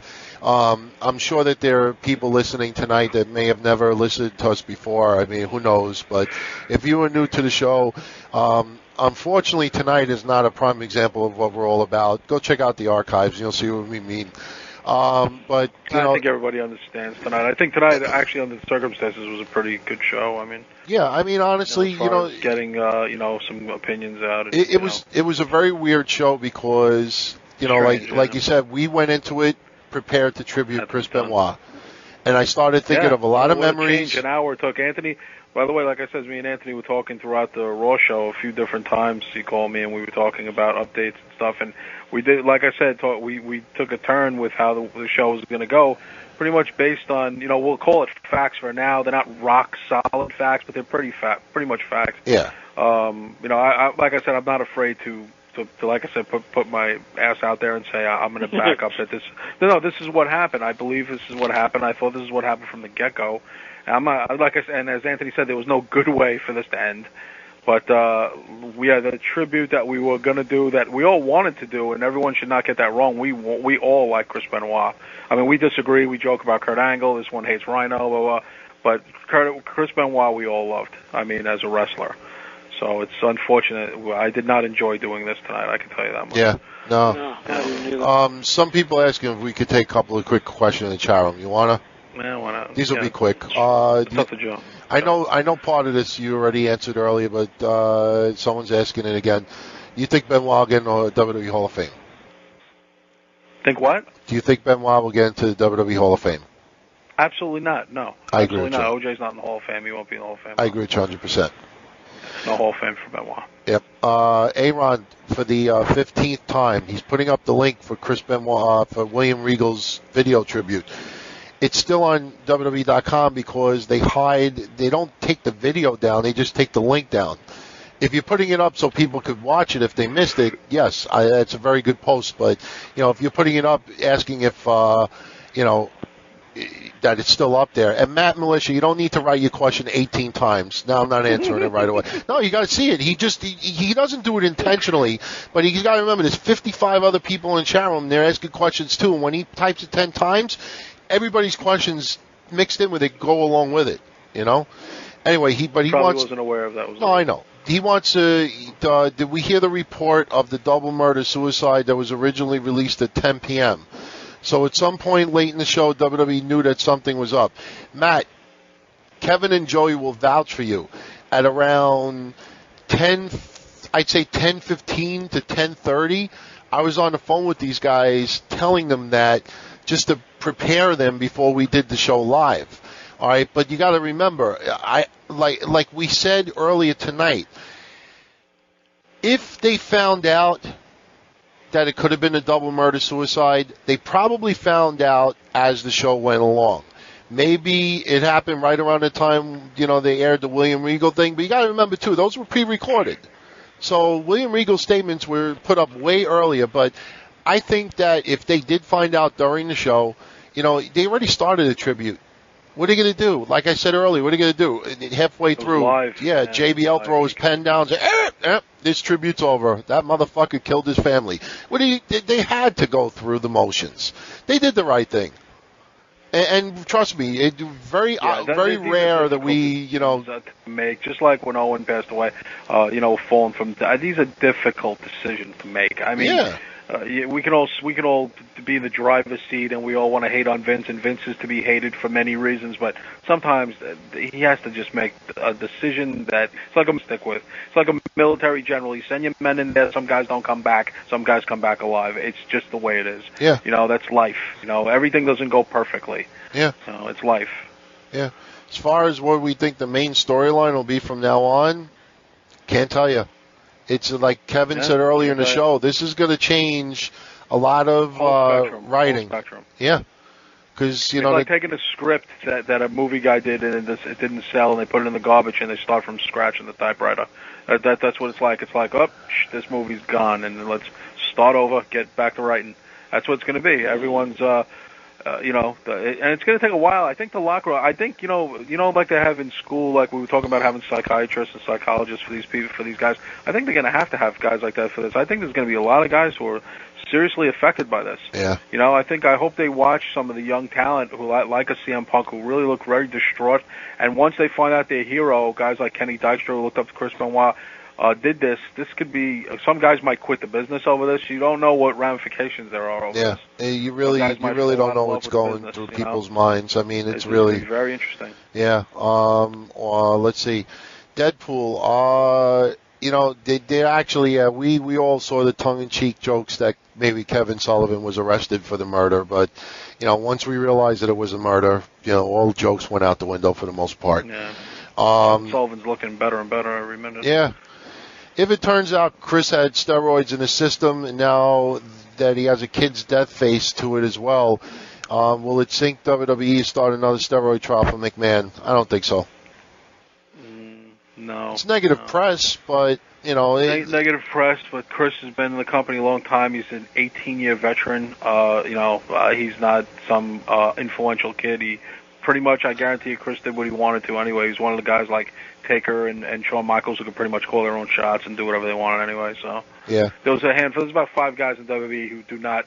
Kurt Angle unfortunately wasn't one of those guys, which is why he left, because he was going to be told what to do. But I think Benoit fell into the Undertaker, Triple H, Shawn Michaels category of pretty much you could do whatever you want, and was not going to be babysitted because he was so respected. So I mean, I don't think Benoit was being watched at all. I think they thought he was fine. They just thought he was a little odd. I've always heard that Chris Benoit's a little strange, but strange doesn't mean killer strange. Yeah, it should be nerdy strange. Yeah. If anything, I bet you, like you said, like John Cena said, if you wanted to go to war, that old foxhole theory, you want somebody in the foxhole, you're gonna want Chris Benoit there. And I would have probably said that up until 5 hours ago. Yeah. That motherfucker will shoot you too. If I get into a street fight, you put him in a foxhole, he'll fucking kill you too. Fuck that. Then he'll kill himself. So. Do we think TNA will show tributes from wrestlers? I don't think so. No, TNA will mention Chris Benoit's death. They have to. Yeah. Especially since they pride themselves on great workers and great wrestling spirit and knowledge and history. So they're gonna definitely acknowledge Chris Benoit's death. They actually do have it on their website. Yeah. They'll say something on the beginning of the show. Yeah. There's way too many guys who knew Benoit there. Yep. Kabuki wants us to briefly explain, why do we think the wrestling industry attracts the weirdest people? Entertainment industry attracts the weirdest people. I mean, Elvis Presley was bizarre. He slept in blue suede pajamas. You know what I'm saying? I mean, people in the entertainment industry are eccentric. They're strange. Why does Jack Nicholson wear sunglasses everywhere he goes, including at night? It's a weird. Entertainment is weird. Yeah, people are eccentric again. As far as wrestling, I think the reason why it attracts the most in wrestling is because what's different in the music. And not only that, what's different in the music and entertainment world to wrestling is that wrestling, there are winners and losers. When you go to a rock concert or you go see a movie star or something, it's not like somebody won or lost. You just see their work. You go to a wrestling show, you escape from reality, and there's some weird people that actually start thinking that they're the wrestlers. They live their life through the wrestler. Is he trying to say guys who live the gimmick? Yeah. Are you talking about guys like, say, the way Ultimate Warrior acts, or the way? Yeah, I think he means fans too. I mean, it wasn't too long ago. Peculiar behavior. Remember that fat, wacky woman that we talked about? It was like a couple of months ago, Wrestling with Shadows. She was like, Bret Hart, he was so influential. I'm going back to college, and I'm doing this, and I'm doing that. And it was all because of Bret. It just like if you watch it, I mean, you feel bad for her, but you can't help but to nod your head and you'd be like, give me a fucking break. I mean, she was wacky. I mean, I don't remember the kind of school it was. It was some weird school. It's like, I don't think Bret Hart would make me want to sew. I mean, it was just like, it just for the weird people out there, they escape into the magical world of wrestling. They emulate their lives through the wrestlers, and when the wrestler wins, they feel like they won, and they just escape from that reality. I mean, that's really what it is. And I can't give you any better explanation, because if I'm really good at explaining it, that might make me wacky. So, let's see. I said nobody wants to tribute a child killer, but people listen to music of a child. Okay, I can't see it because Matt Militia is typing 18 sentences again. I'm not answering his question this time. We listen to the music of a child predator like R. Kelly. I don't listen to R. Kelly, Kabuki. But a child predator, it's disturbing. It's a sickness. It's something that's against the law. It is not right. I'm trying to really stretch here for a spur-of-the-moment explanation, but, if he, I don't know, man, it's fucked up. What the hell is wrong with Matt Militia, man? Yeah, I don't know, man, but with Kabuki, I don't know. I can't, let me put it this way. A child predator is fucked up. That's sick shit. But, killing a kid, I think that's a million times more fucked up. You shouldn't be tributing anybody. But blame the music industry to still allow R. Kelly to print his albums. Blame the record industry that's doing it, that's allowing him to still make money. Chris Benoit, he killed his family, he killed his kid. WWE is not going to celebrate him. I don't like what they have on WWE.com right now, but you know what? They for the most part, they've done the right thing tonight. And, what do you want me to say? I mean, it's you can't use R. Kelly in that sense. I think that was stupid. With the high rate of fatality in the business, do we think something like this will cause some sort of investigation or regulatory activity? No. No, I think they're regular. Yeah. You got to remember, this is the first time something like this happened. And again, people, we don't know why. If we find out it was a love triangle and Chris Benoit snapped because his wife was cheating on him right in front of his son or whatever, I'm just throwing scenarios. That has nothing to do with wrestling. Why do we have to immediately say, oh, steroids, wrestling, that did it. That did it. Yeah, the needles in the ass. You are an impressionist beyond compare. But these people, wait. This is why we're not taking calls no more. Wait to see why. Then if we find out that he just snapped and, flipped out and, was playing with Chris Benoit figures while this was all, I mean, if the guy just really lost it, and he just flipped out from stress, who knows? Maybe we don't know what his text messaging was, for the most part. We don't know why he did it. Have you ever found a legitimate or an explanation that makes sense why someone kills their son?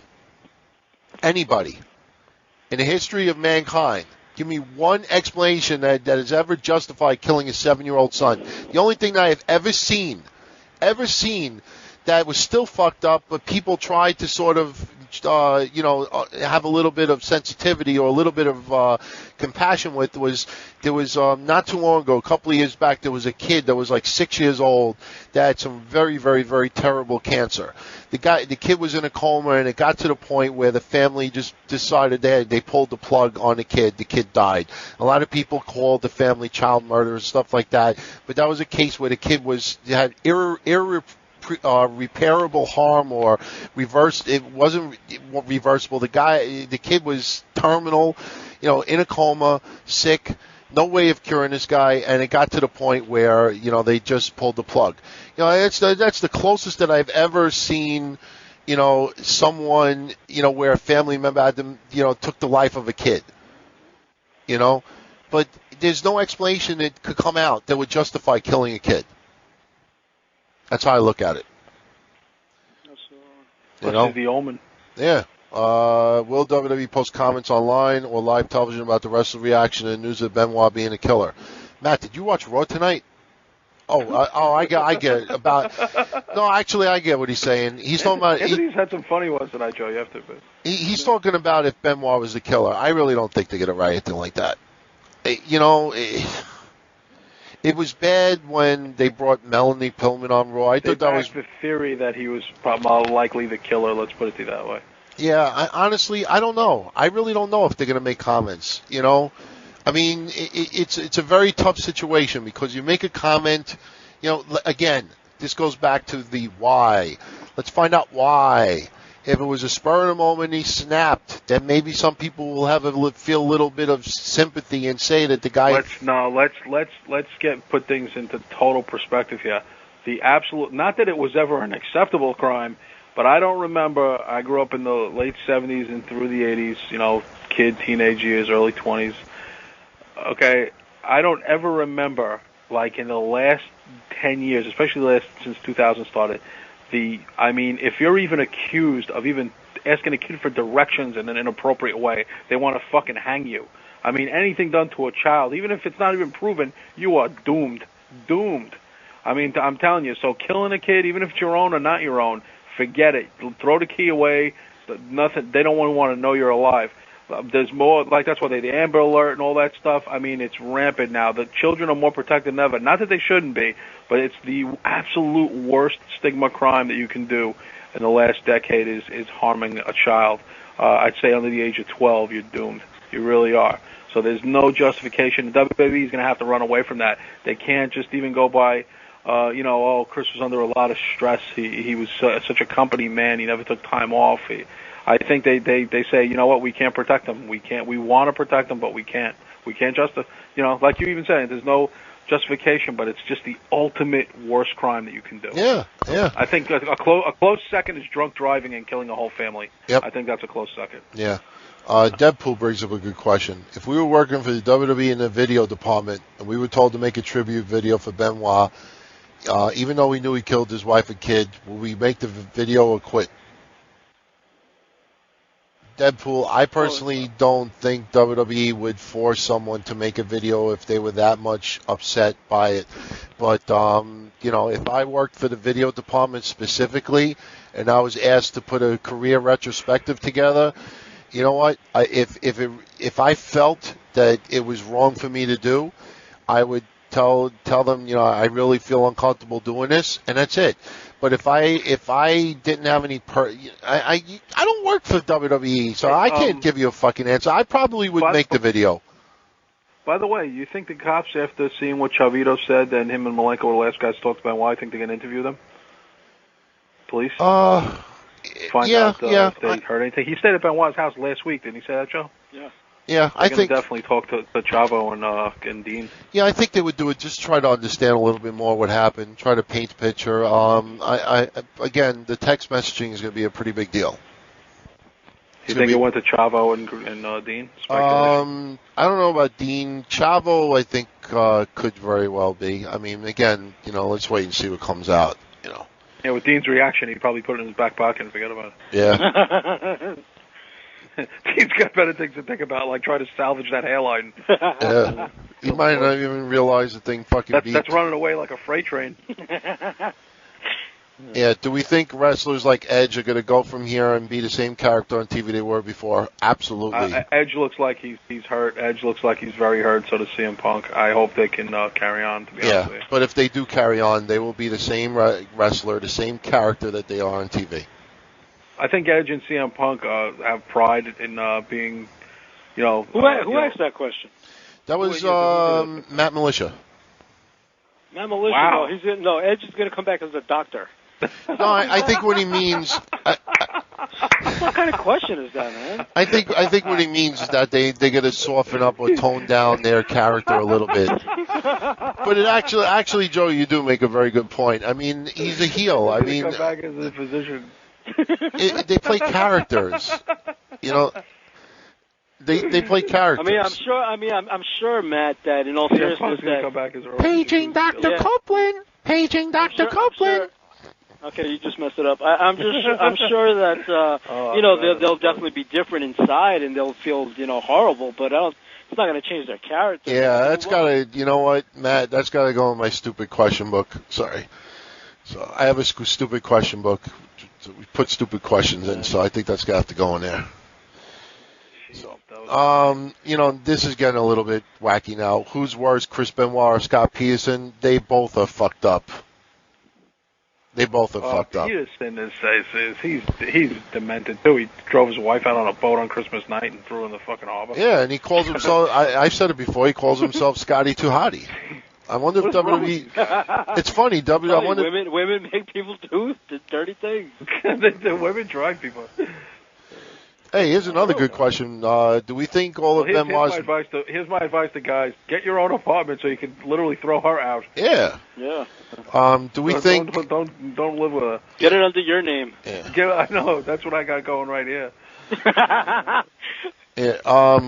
Do we think that... I forgot to say that, but I'm actually having a good moving situation. Yeah. Do we think all of Benoit's merchandise will be taking off WWE? Oh, no. Yes. No, I think they'll liquidate it. I don't think they'll make anything new. I don't think they're going to come out with "I did it" shirts. I mean, they're going to just sell what they got, and that's it. It's going to be so uncomfortable. Like what I hate about this is now, even tomorrow night. I hope we don't.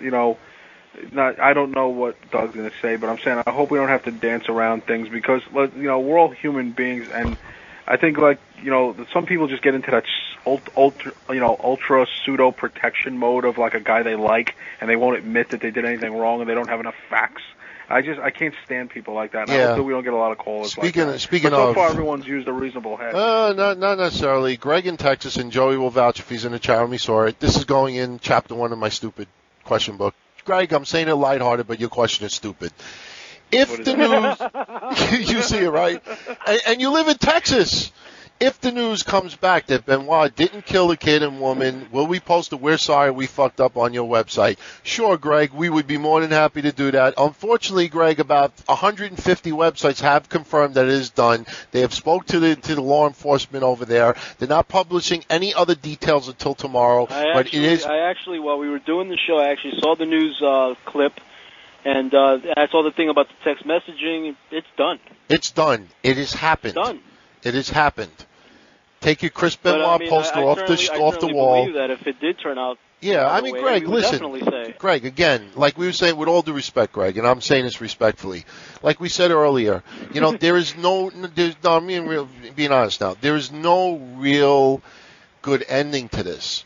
But if anything, I would have rather have found out that, they had carbon monoxide poisoning, or there was some type of food poisoning, or someone broke into the house and murdered them. The last thing I would want, it's a fucked up thing to say. My point is that none of us would want to accept that Chris Benoit did the unthinkable. Because we looked up to him. He wasn't like Repo Man. That he was a wrestler. He was on TV, but we gave a shit about him. This is Chris Benoit we're talking about. Whenever you talk about greatest wrestlers of our generation, 9 times out of 10 people always say Chris Benoit. As far as classy, I invite anybody to call a local hotline. I told the story earlier tonight, 15 minutes after we heard that they died, because before we knew any of this shit.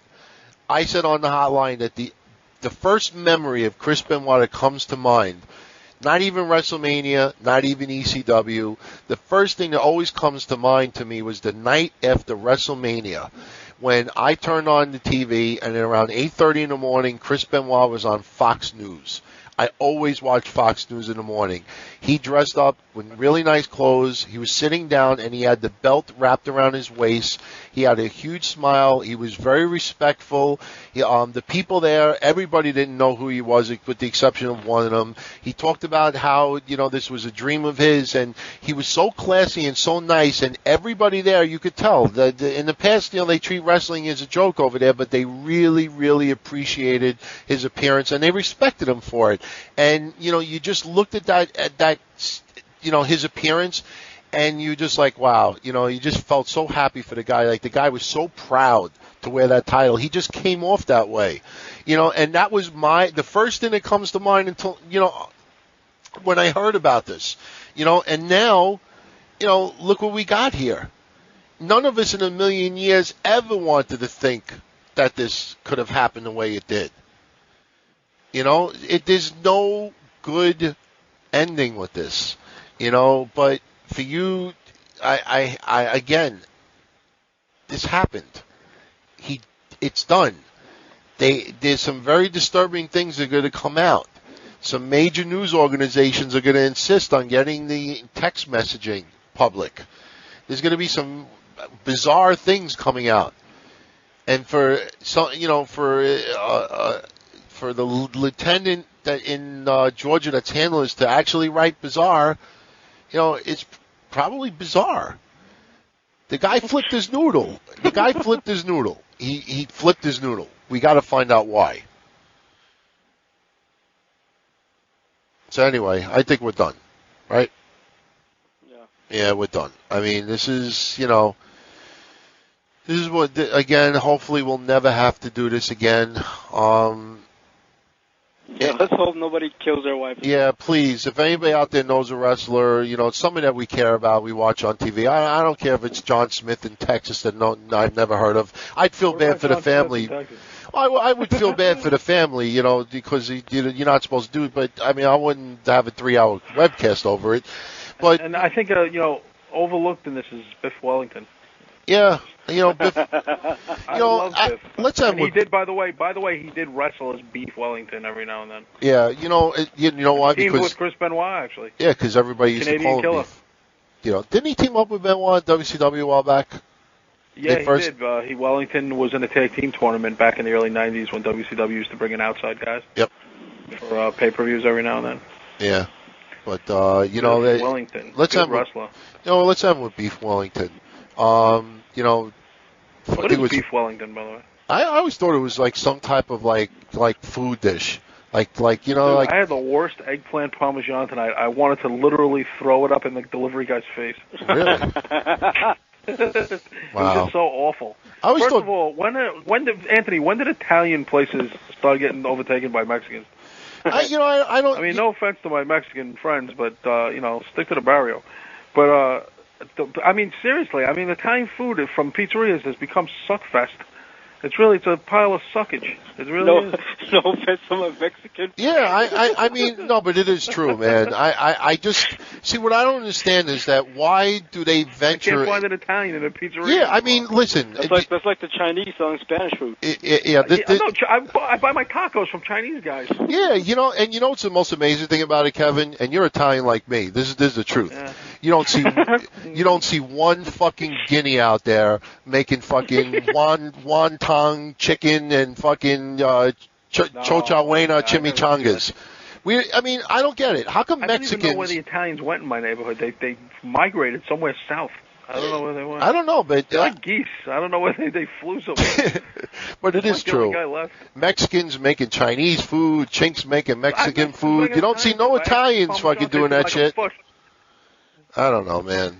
Tastes like somebody's sneaker. Yeah. Give me like a Fila. That is kind of fucked up, though. I haven't had that happen, though. I've seen the Chinese make Mexicans, but not Italian. I would actually, seriously, if I called up and said, yeah, how you doing? Let me get a couple of regular slices and eggplant parmesan. You want ziti with the eggplant on? I would hang up the fucking phone. I'm serious. I mean, you want egg roll with eggplant? You know, there's a lot of technology is getting better in this country, but food delivery service is getting worse. Yep.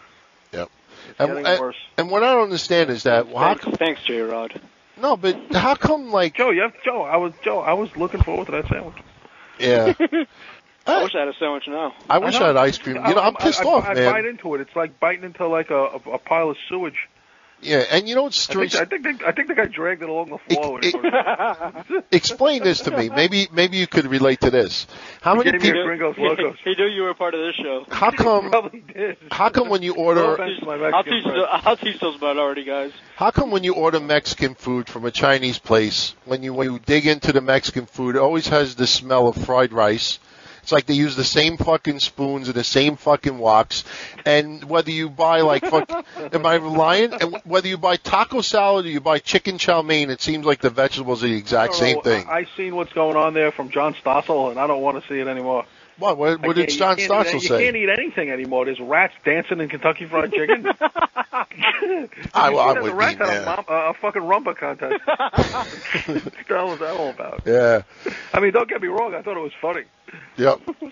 I don't know, that man. Shit, rats are dancing. Well, I told you when I used to work at Finest Supermarket in Maspeth.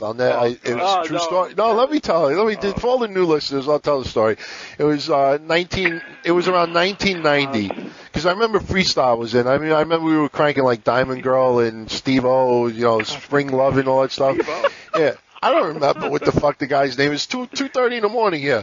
But I remember one night we were doing night crew, and what happened? What night crew is that when the supermarket closes at 7:00 at night, when all the customers are out of the building, people work overnight and they restock the shelves and get everything filled, so it's all stocked the next morning. I mean, there aren't gremlins that come at night and fill up the stores. Fucking people have to do that. So we used to get offered to work time and a half to work overnight. So we did one Friday was we were over there, and usually like they bought us pizza and stuff, as like a courtesy because we're working overnight. So to make a long story short, that night, we were eating lunch, getting ready to eat lunch and all that, and they didn't buy us shit. So we wanted to make sandwiches, but because there was no deli clerk, they wouldn't allow us to go behind the counter and get like potato salad and stuff. So we're like, we're going to go get something to eat. So when everybody went downstairs, we walked behind the deli. We took like big clumps of potato salad with our hands. We ate from our hands and we put it back in the bowl. Then one of my friends decided to take a leak all over the lettuce in the produce department. And then one of my friends and me, we lit a little. I'm embarrassed. No, a little bit later on, we got a little bit of urge to go to the bathroom, so we went into the butcher room. Found the chop meat machine, bent over, took a nice dump in the chop meat machine, and ran the chop meat through. And that was it. We ate watermelon from the fucking, we just fucked up, we swapped cigarettes through the door, and it was a great memory, man. My friend was dancing on the cash register, fucking, so it was pleasant memories. That's why if I were you people, bakeries, stay away from bakeries, because I know a lot of people that like to play bowling and like to play catch with the donuts, so, and some of them do hit the floor. I'm serious. You think I'm making this up? I will only buy food from my father's store. Very rarely will I buy like from a pizzeria and stuff because I know people spit in the sauce. You know, they do. It's very fucked up, man, but it happens. Serious. I don't mind if they spit in the sauce. I just don't want to know about it. Yeah. Anyway, before we go, since Matt, Joey gave me the anyway. Since Matt Militia has typed this about 85 times now, no exaggeration, do we think WWE 24/7 will show Benoit matches still on WWE.com? Yeah, I think they will. I was actually thinking about that. That's not that bad of a question. I was thinking about that. Yeah, I just wanted to Joe, especially me and Joey are diehard watchers, especially since they're in the middle in WCW Nitro on that angle with Nancy and Chris. Hey, here's a good point. Would you still pop in a V8, VCR, or DVD and watch Naked Gun? I still do, yeah. I love Leslie Nielsen. O.J. Simpson, Nordberg. Hey, so if for all you people out there, if you would pop in to see Nordberg or Naked Gun, even if you turn around and say, well, I watch it for Leslie Nielsen and Priscilla Presley, I don't watch it for Nordberg, I watch it for Reggie Jackson. Let's be honest, O.J. Simpson was a support actor in that movie, not the star of the movie. He was good, though. I really... Come on, when he kicked in the door, when he kicked in the door, you're under arrest. Oh, man. But, no... It's my favorite. That's what I tell my mother. It's not goodbye. It's just that we're never going to see each other again. Yeah, but if you awesome. actually, but if anybody out there would still watch Naked Gun, then why wouldn't you watch a Benoit match? Seriously. Reminds me of my favorite song. How can I miss you when you won't go away? Did we see that WWE? Did we see that WWE Shop Zone removed the Vince McMahon? Enough, Matt. We're done with the questions tonight. I'm going to answer. No, I'm answering one more. I mean, it's disrespectful. Matt, with all due respect, and I'm saying this nicely right now, do you realize that there's 45 other people in the chat room that's saying Matt Militia is kind of like sick? He's got to type like 85 times. I mean, do you realize it's not like you're in the privacy? It's not like Matt. If you want Anthony's phone number, it's 555-logs. Let's just call. Nah, we're just fucking around. He's used to our abuse. 555-logs. He's used to our abuse. That sick fuck. No, but actually, someone was saying, did we notice that WWE took down that shirt, from Shop Zone? Hey, you know what? They did a classy thing, and you know what? Even though we found out the I Did It shirt. The I Did It shirt? Yeah, they came out with a shirt that with the McMahon thing. It said I Did It in the back. Did? Yeah. Yeah. There actually was the number one seller over the weekend. Joe, you're a student of the game. I'm a student of the game, not stupidity. Yeah. We want to, somebody said in the chat room, Triangular says that Candace has some hot feet. We're going to talk about Candace next week. Hot feet? Yeah, I don't know why. I never watched the feet. I always thought she wore boots anyway. But anyway, we were going to talk about it. By the way, did anybody see the new pictures on Shelly Martinez's MySpace? Yes. Good Lord. Wear loose pants. Jesus Christ. Why, she's got like 2 pounds. She's got 2 pounds of bologna. If you go to Shelly Martinez's website, don't wear tight jeans. If you go to Shelly Martinez's website, wear the sweatpants. Let me guess. 2 pounds of bologna in a 1 pound bag? No, she's like prettied herself up now. She's looking like a piece of ass and a half. Really? Jesus Christ. You know that means the new nudes are coming shortly. Oh, she's doing an autograph signing in we're hoping to get her on the show. She's doing an autograph signing in New York on August 24th. I'm not sure where, but I'll find out where. Tell her definitely going. Tell her I'm a huge fan, and I'm the one that posted all the naked photos she got pissed off about a while back. Good Lord. You have to see the pictures of it. It's like unreal. Yeah. Oh, good Lord. Piece of fat. No, but you see, with Candice Michelle, we actually were going to talk about this tonight. Me and Joey, we didn't talk to you, Kevin, yesterday. Me and Joey really feel that Victoria fucking up her nose was the greatest thing that could have ever happened to Candice Michelle. Seriously. Victoria got demoted. Yeah, but the reason why I say that is because, we'll talk about it next week, but by that happening, I think Candice Michelle realized, you know what, I ain't, my face is fucked up. It's going to be a little bit more. And GoDaddy is history, and nobody cares about it anymore. And she's not going to be an actress because nobody cares anymore. So she figures she's got to make the most of this wrestling gig. Yeah. So she's trying to be the brunette Trish Stratus. Yeah. So. But I don't care what JR says. I still don't think she's that good. No, she's not that good. But you know what? They rewarded for her, lackluster training, and she's By the way, I she's thought doing. that was real rank for, we'll discuss that on our show tomorrow night, but the WWE forcing Johnny Nitro and Melina to end their relationship for the betterment of their careers, that's pathetic. That's really, let people do what they want to do, for God's sake. Yeah. Give me a break. Yeah, let Nitro. Because they were trying to sell to Johnny Nitro that he's like a younger-looking guy, and if he's attached, it's not good. He's not going to get a big pop from the girls, and blah, blah, blah. That's why he wasn't getting a good reaction. Did you see that bullshit? And they were telling Melina the same thing, that, if you're hooked up with somebody, it's better for you to be single when you're young, and you'll get better reactions. I was like, give me a break. It's not like, if the people are going to react. I don't think anybody, John Bon Jovi's been married for 20 years. He still sells a ton of records, and girls go nuts when he comes out on stage. So I don't believe that to be true. I've actually fainted a few times. Have you fainted a few times? Yes. He's not a bad looking guy. But, slippery when wet, my man. But Charlie Martinez is a piece of ass. How could they let that piece of ass go? Yeah. What's wrong with them?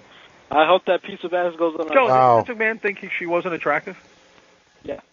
Wow. I don't know what he was thinking. What's going on in the WWE? Yeah. Triangular says it's really Snitsky in the chat room. I really, really doubt that very much. But if you want, you could PayPal us $20 to show support for the show. So. It's really Snitsky in the chat room? Yeah, he says it's really Snitsky. I don't believe it.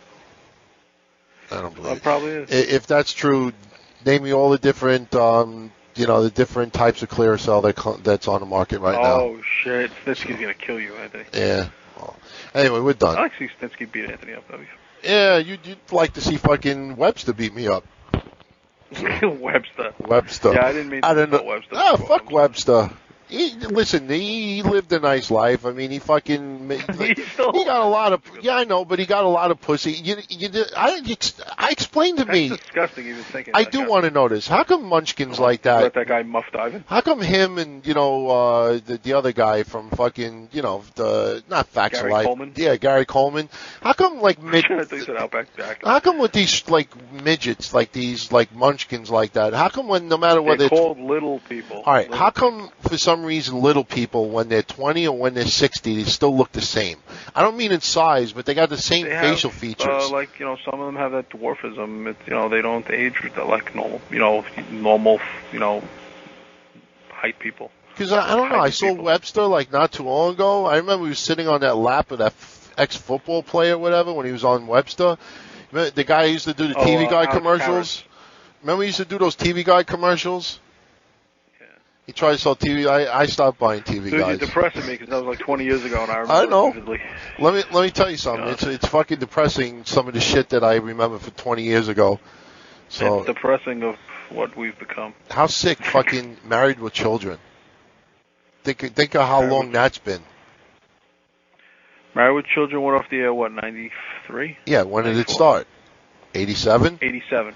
Yeah, 20 fucking years ago. Started the same year as 21 Jump Street. Yep, 20 fucking years ago. Go figure. 20 years ago. That's right. Yep. And the Honky Tonk Man beat Rick Steamboat for the belt. Yeah. Hey, Matt Militia, you say you're 20 years ago this month. Yeah, Matt Militia's a teenager. Matt, how do you feel that your parents were probably banging when they were watching 21 Jump Street somewhere? Please. We're going to get a whole 10-page soliloquy.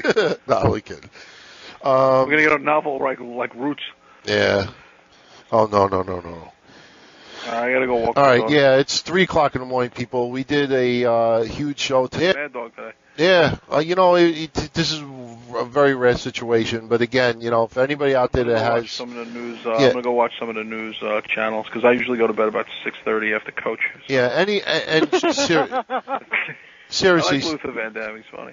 Yeah, he's good. So, honestly, people, if you're a parent, you have a son or a daughter, give him an extra kiss or a hug tonight. Seriously, unless you're R. Kelly, but but seriously, give your kids a hug or a kiss tonight because, you got to really feel bad for that 7-year-old.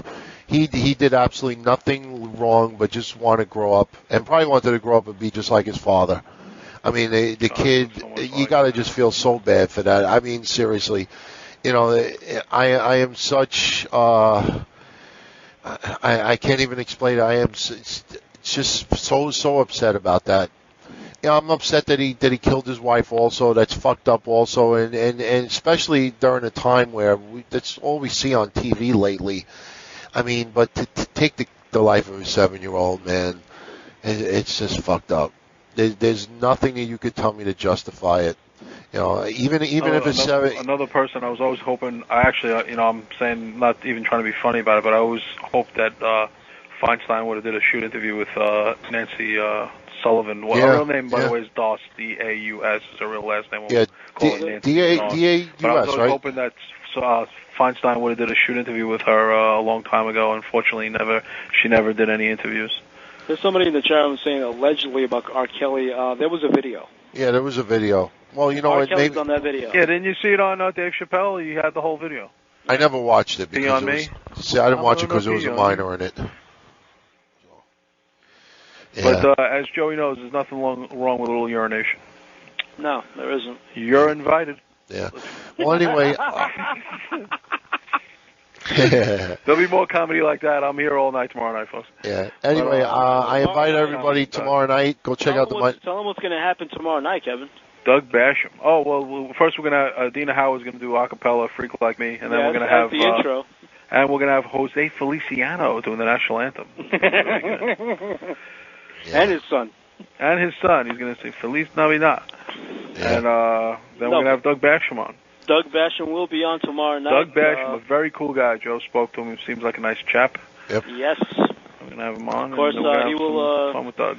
Like I said earlier, it's going to be very interesting to see how his mindset is tomorrow. And he assured me that he will definitely come on despite what happened. Yeah, and talk about... And speaking of good workers, Doug is not highly touted as a very good worker in the business. Absolutely. Yeah.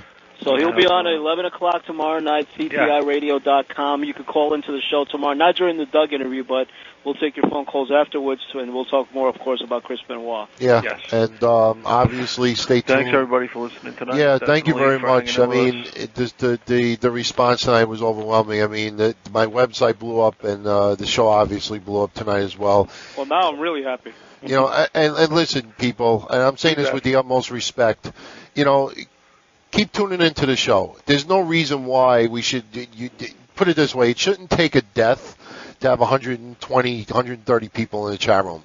You know, stop by next week, say hello, you know, hang out for a little while, check us out. I mean, you know, we got to shit on JR and few. Wrestling's going to become very interesting the next few weeks. Yeah, so storylines is changing, so you're going to want to definitely stay tuned. Yeah, I mean, and like I've said this statement before. I said it with Conan situation. I didn't even get into that. We're supposed to interview Conan later this week. Oh boy, that's going to be some wacky stuff coming out of that. It's kind of fucked up. But, yeah, a lot of crazy wrestling. Well, he's supposed to get. Thought summer was boring. We have a lot of interesting. Yeah, he's supposed. Just so you know, Conan's supposed to get the kidney transplant next week, July 2nd. So we're supposed to interview Conan later this week, but I like Kevin's reaction. Oh God.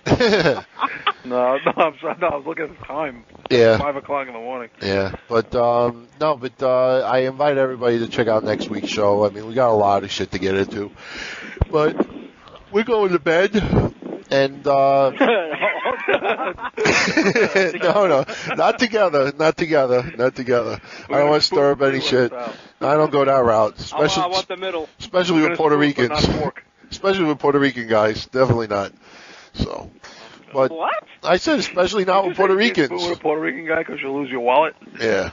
Well, what do you get when you cross a Puerto Rican in a Pollock? Somebody that steals his own car. So. What do you call a Puerto Rican guy on a bike? No, thief.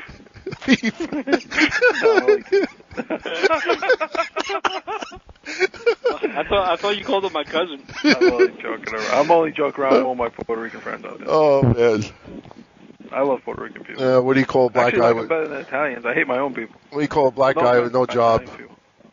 What do you call a black guy with no job? What? Co-host of the Minority Report. Oh God. Well, actually, oh shit. Nah, C's got a job.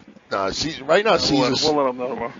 You know what's fucked up tonight? How many people, because I've said this before, and this is God-honest truth, there have been so many times that the last thing that's on my mind when I go to sleep, I dream about it. Remember I told you guys, like, I have to, like, watch, like, something with females or something when I go to bed, or else I'll dream about, like, remember I said that dream that Snitsky tried to grope me and shit? You're usually up making chicken cacciatore at 3 o'clock. No. But the thing is that, you know, how many people are going to go to sleep tonight with Chris Benoit in mind, and they're probably going to have dreams of what happened just dream. I'm like wide awake now, so for some reason I'm going to watch the tribute again. So. No, I'm going to just watch Fox News. I want to see how they covered it on mainstream news. I'm going to be a little bit fascinated by it. Massive amount of porn.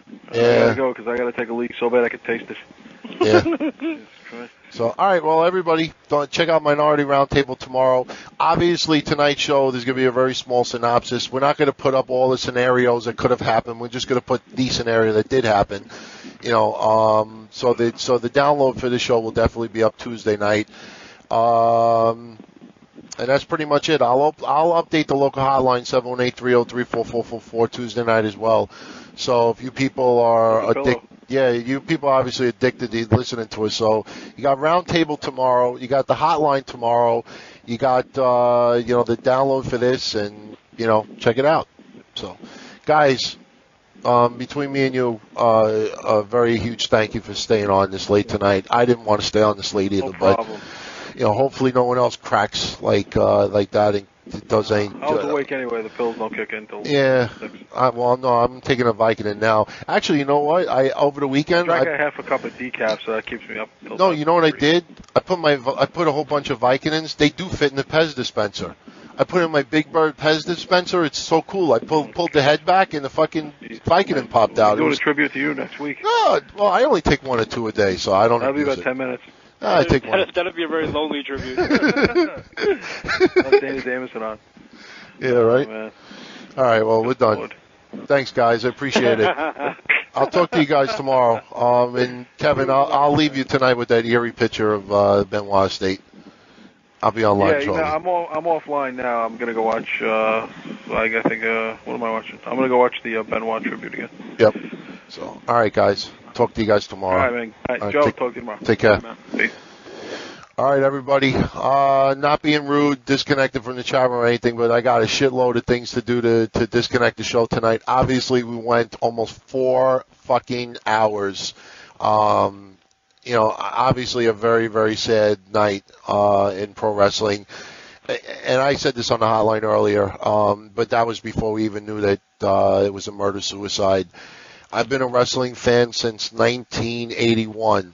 I started watching wrestling religiously since 1981. Luckily at that time, I got to around 82, 83, I got to see a lot of stuff from 77 on, the Backlund Graham feuds, Graham Sammartino, Graham Putski, Graham Dusty Rhodes, a whole bunch of shit. Even very young Big John Studd and Jimmy Snuka going at it back in the 70s. But the point I'm getting at is that with all the deaths that's happened over the years, the Von Erichs, Brian Pillman, Owen Hart, Eddie Guerrero, just to name a few, this to me, honestly, and I'm not saying it to belittle any of the other deaths, but this by far is the most tragic one.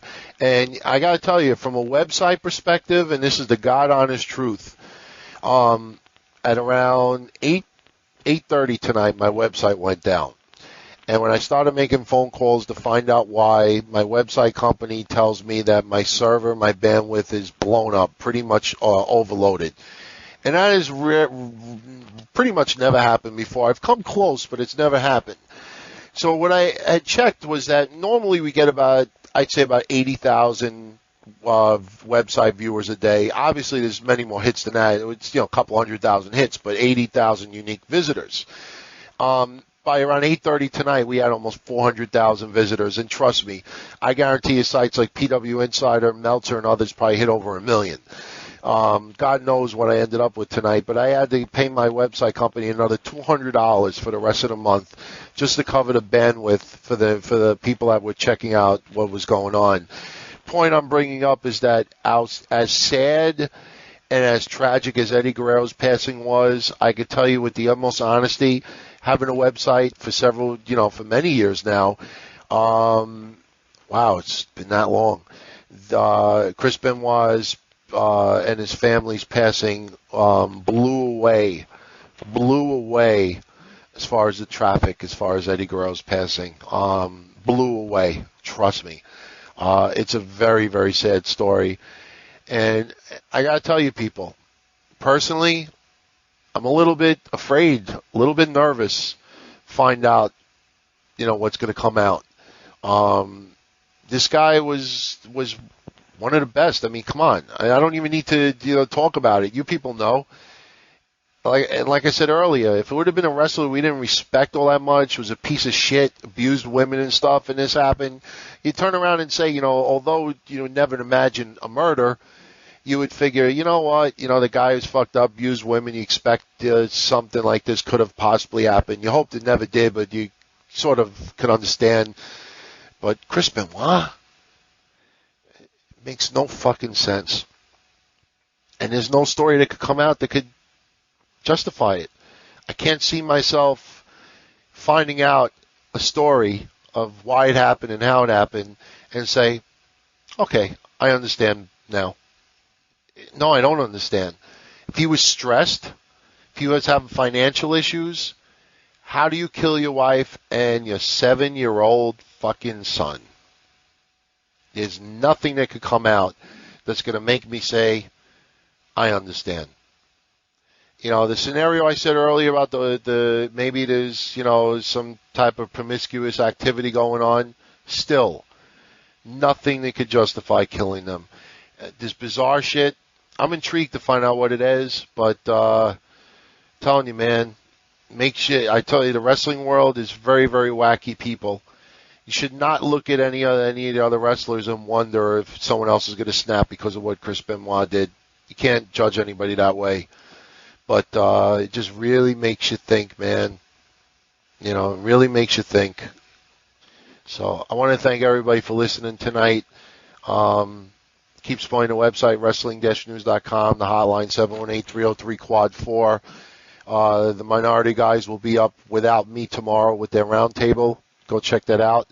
If you want to send an email to our show, question, comment, agreement, disagreement, money, email me. WrestleCast@AOL.com. If you want to visit my MySpace, it's myspace.com/DeBlasi. And you can always check out Minority Report's MySpace, which is myspace.com/Minority Report 07. I am out of here.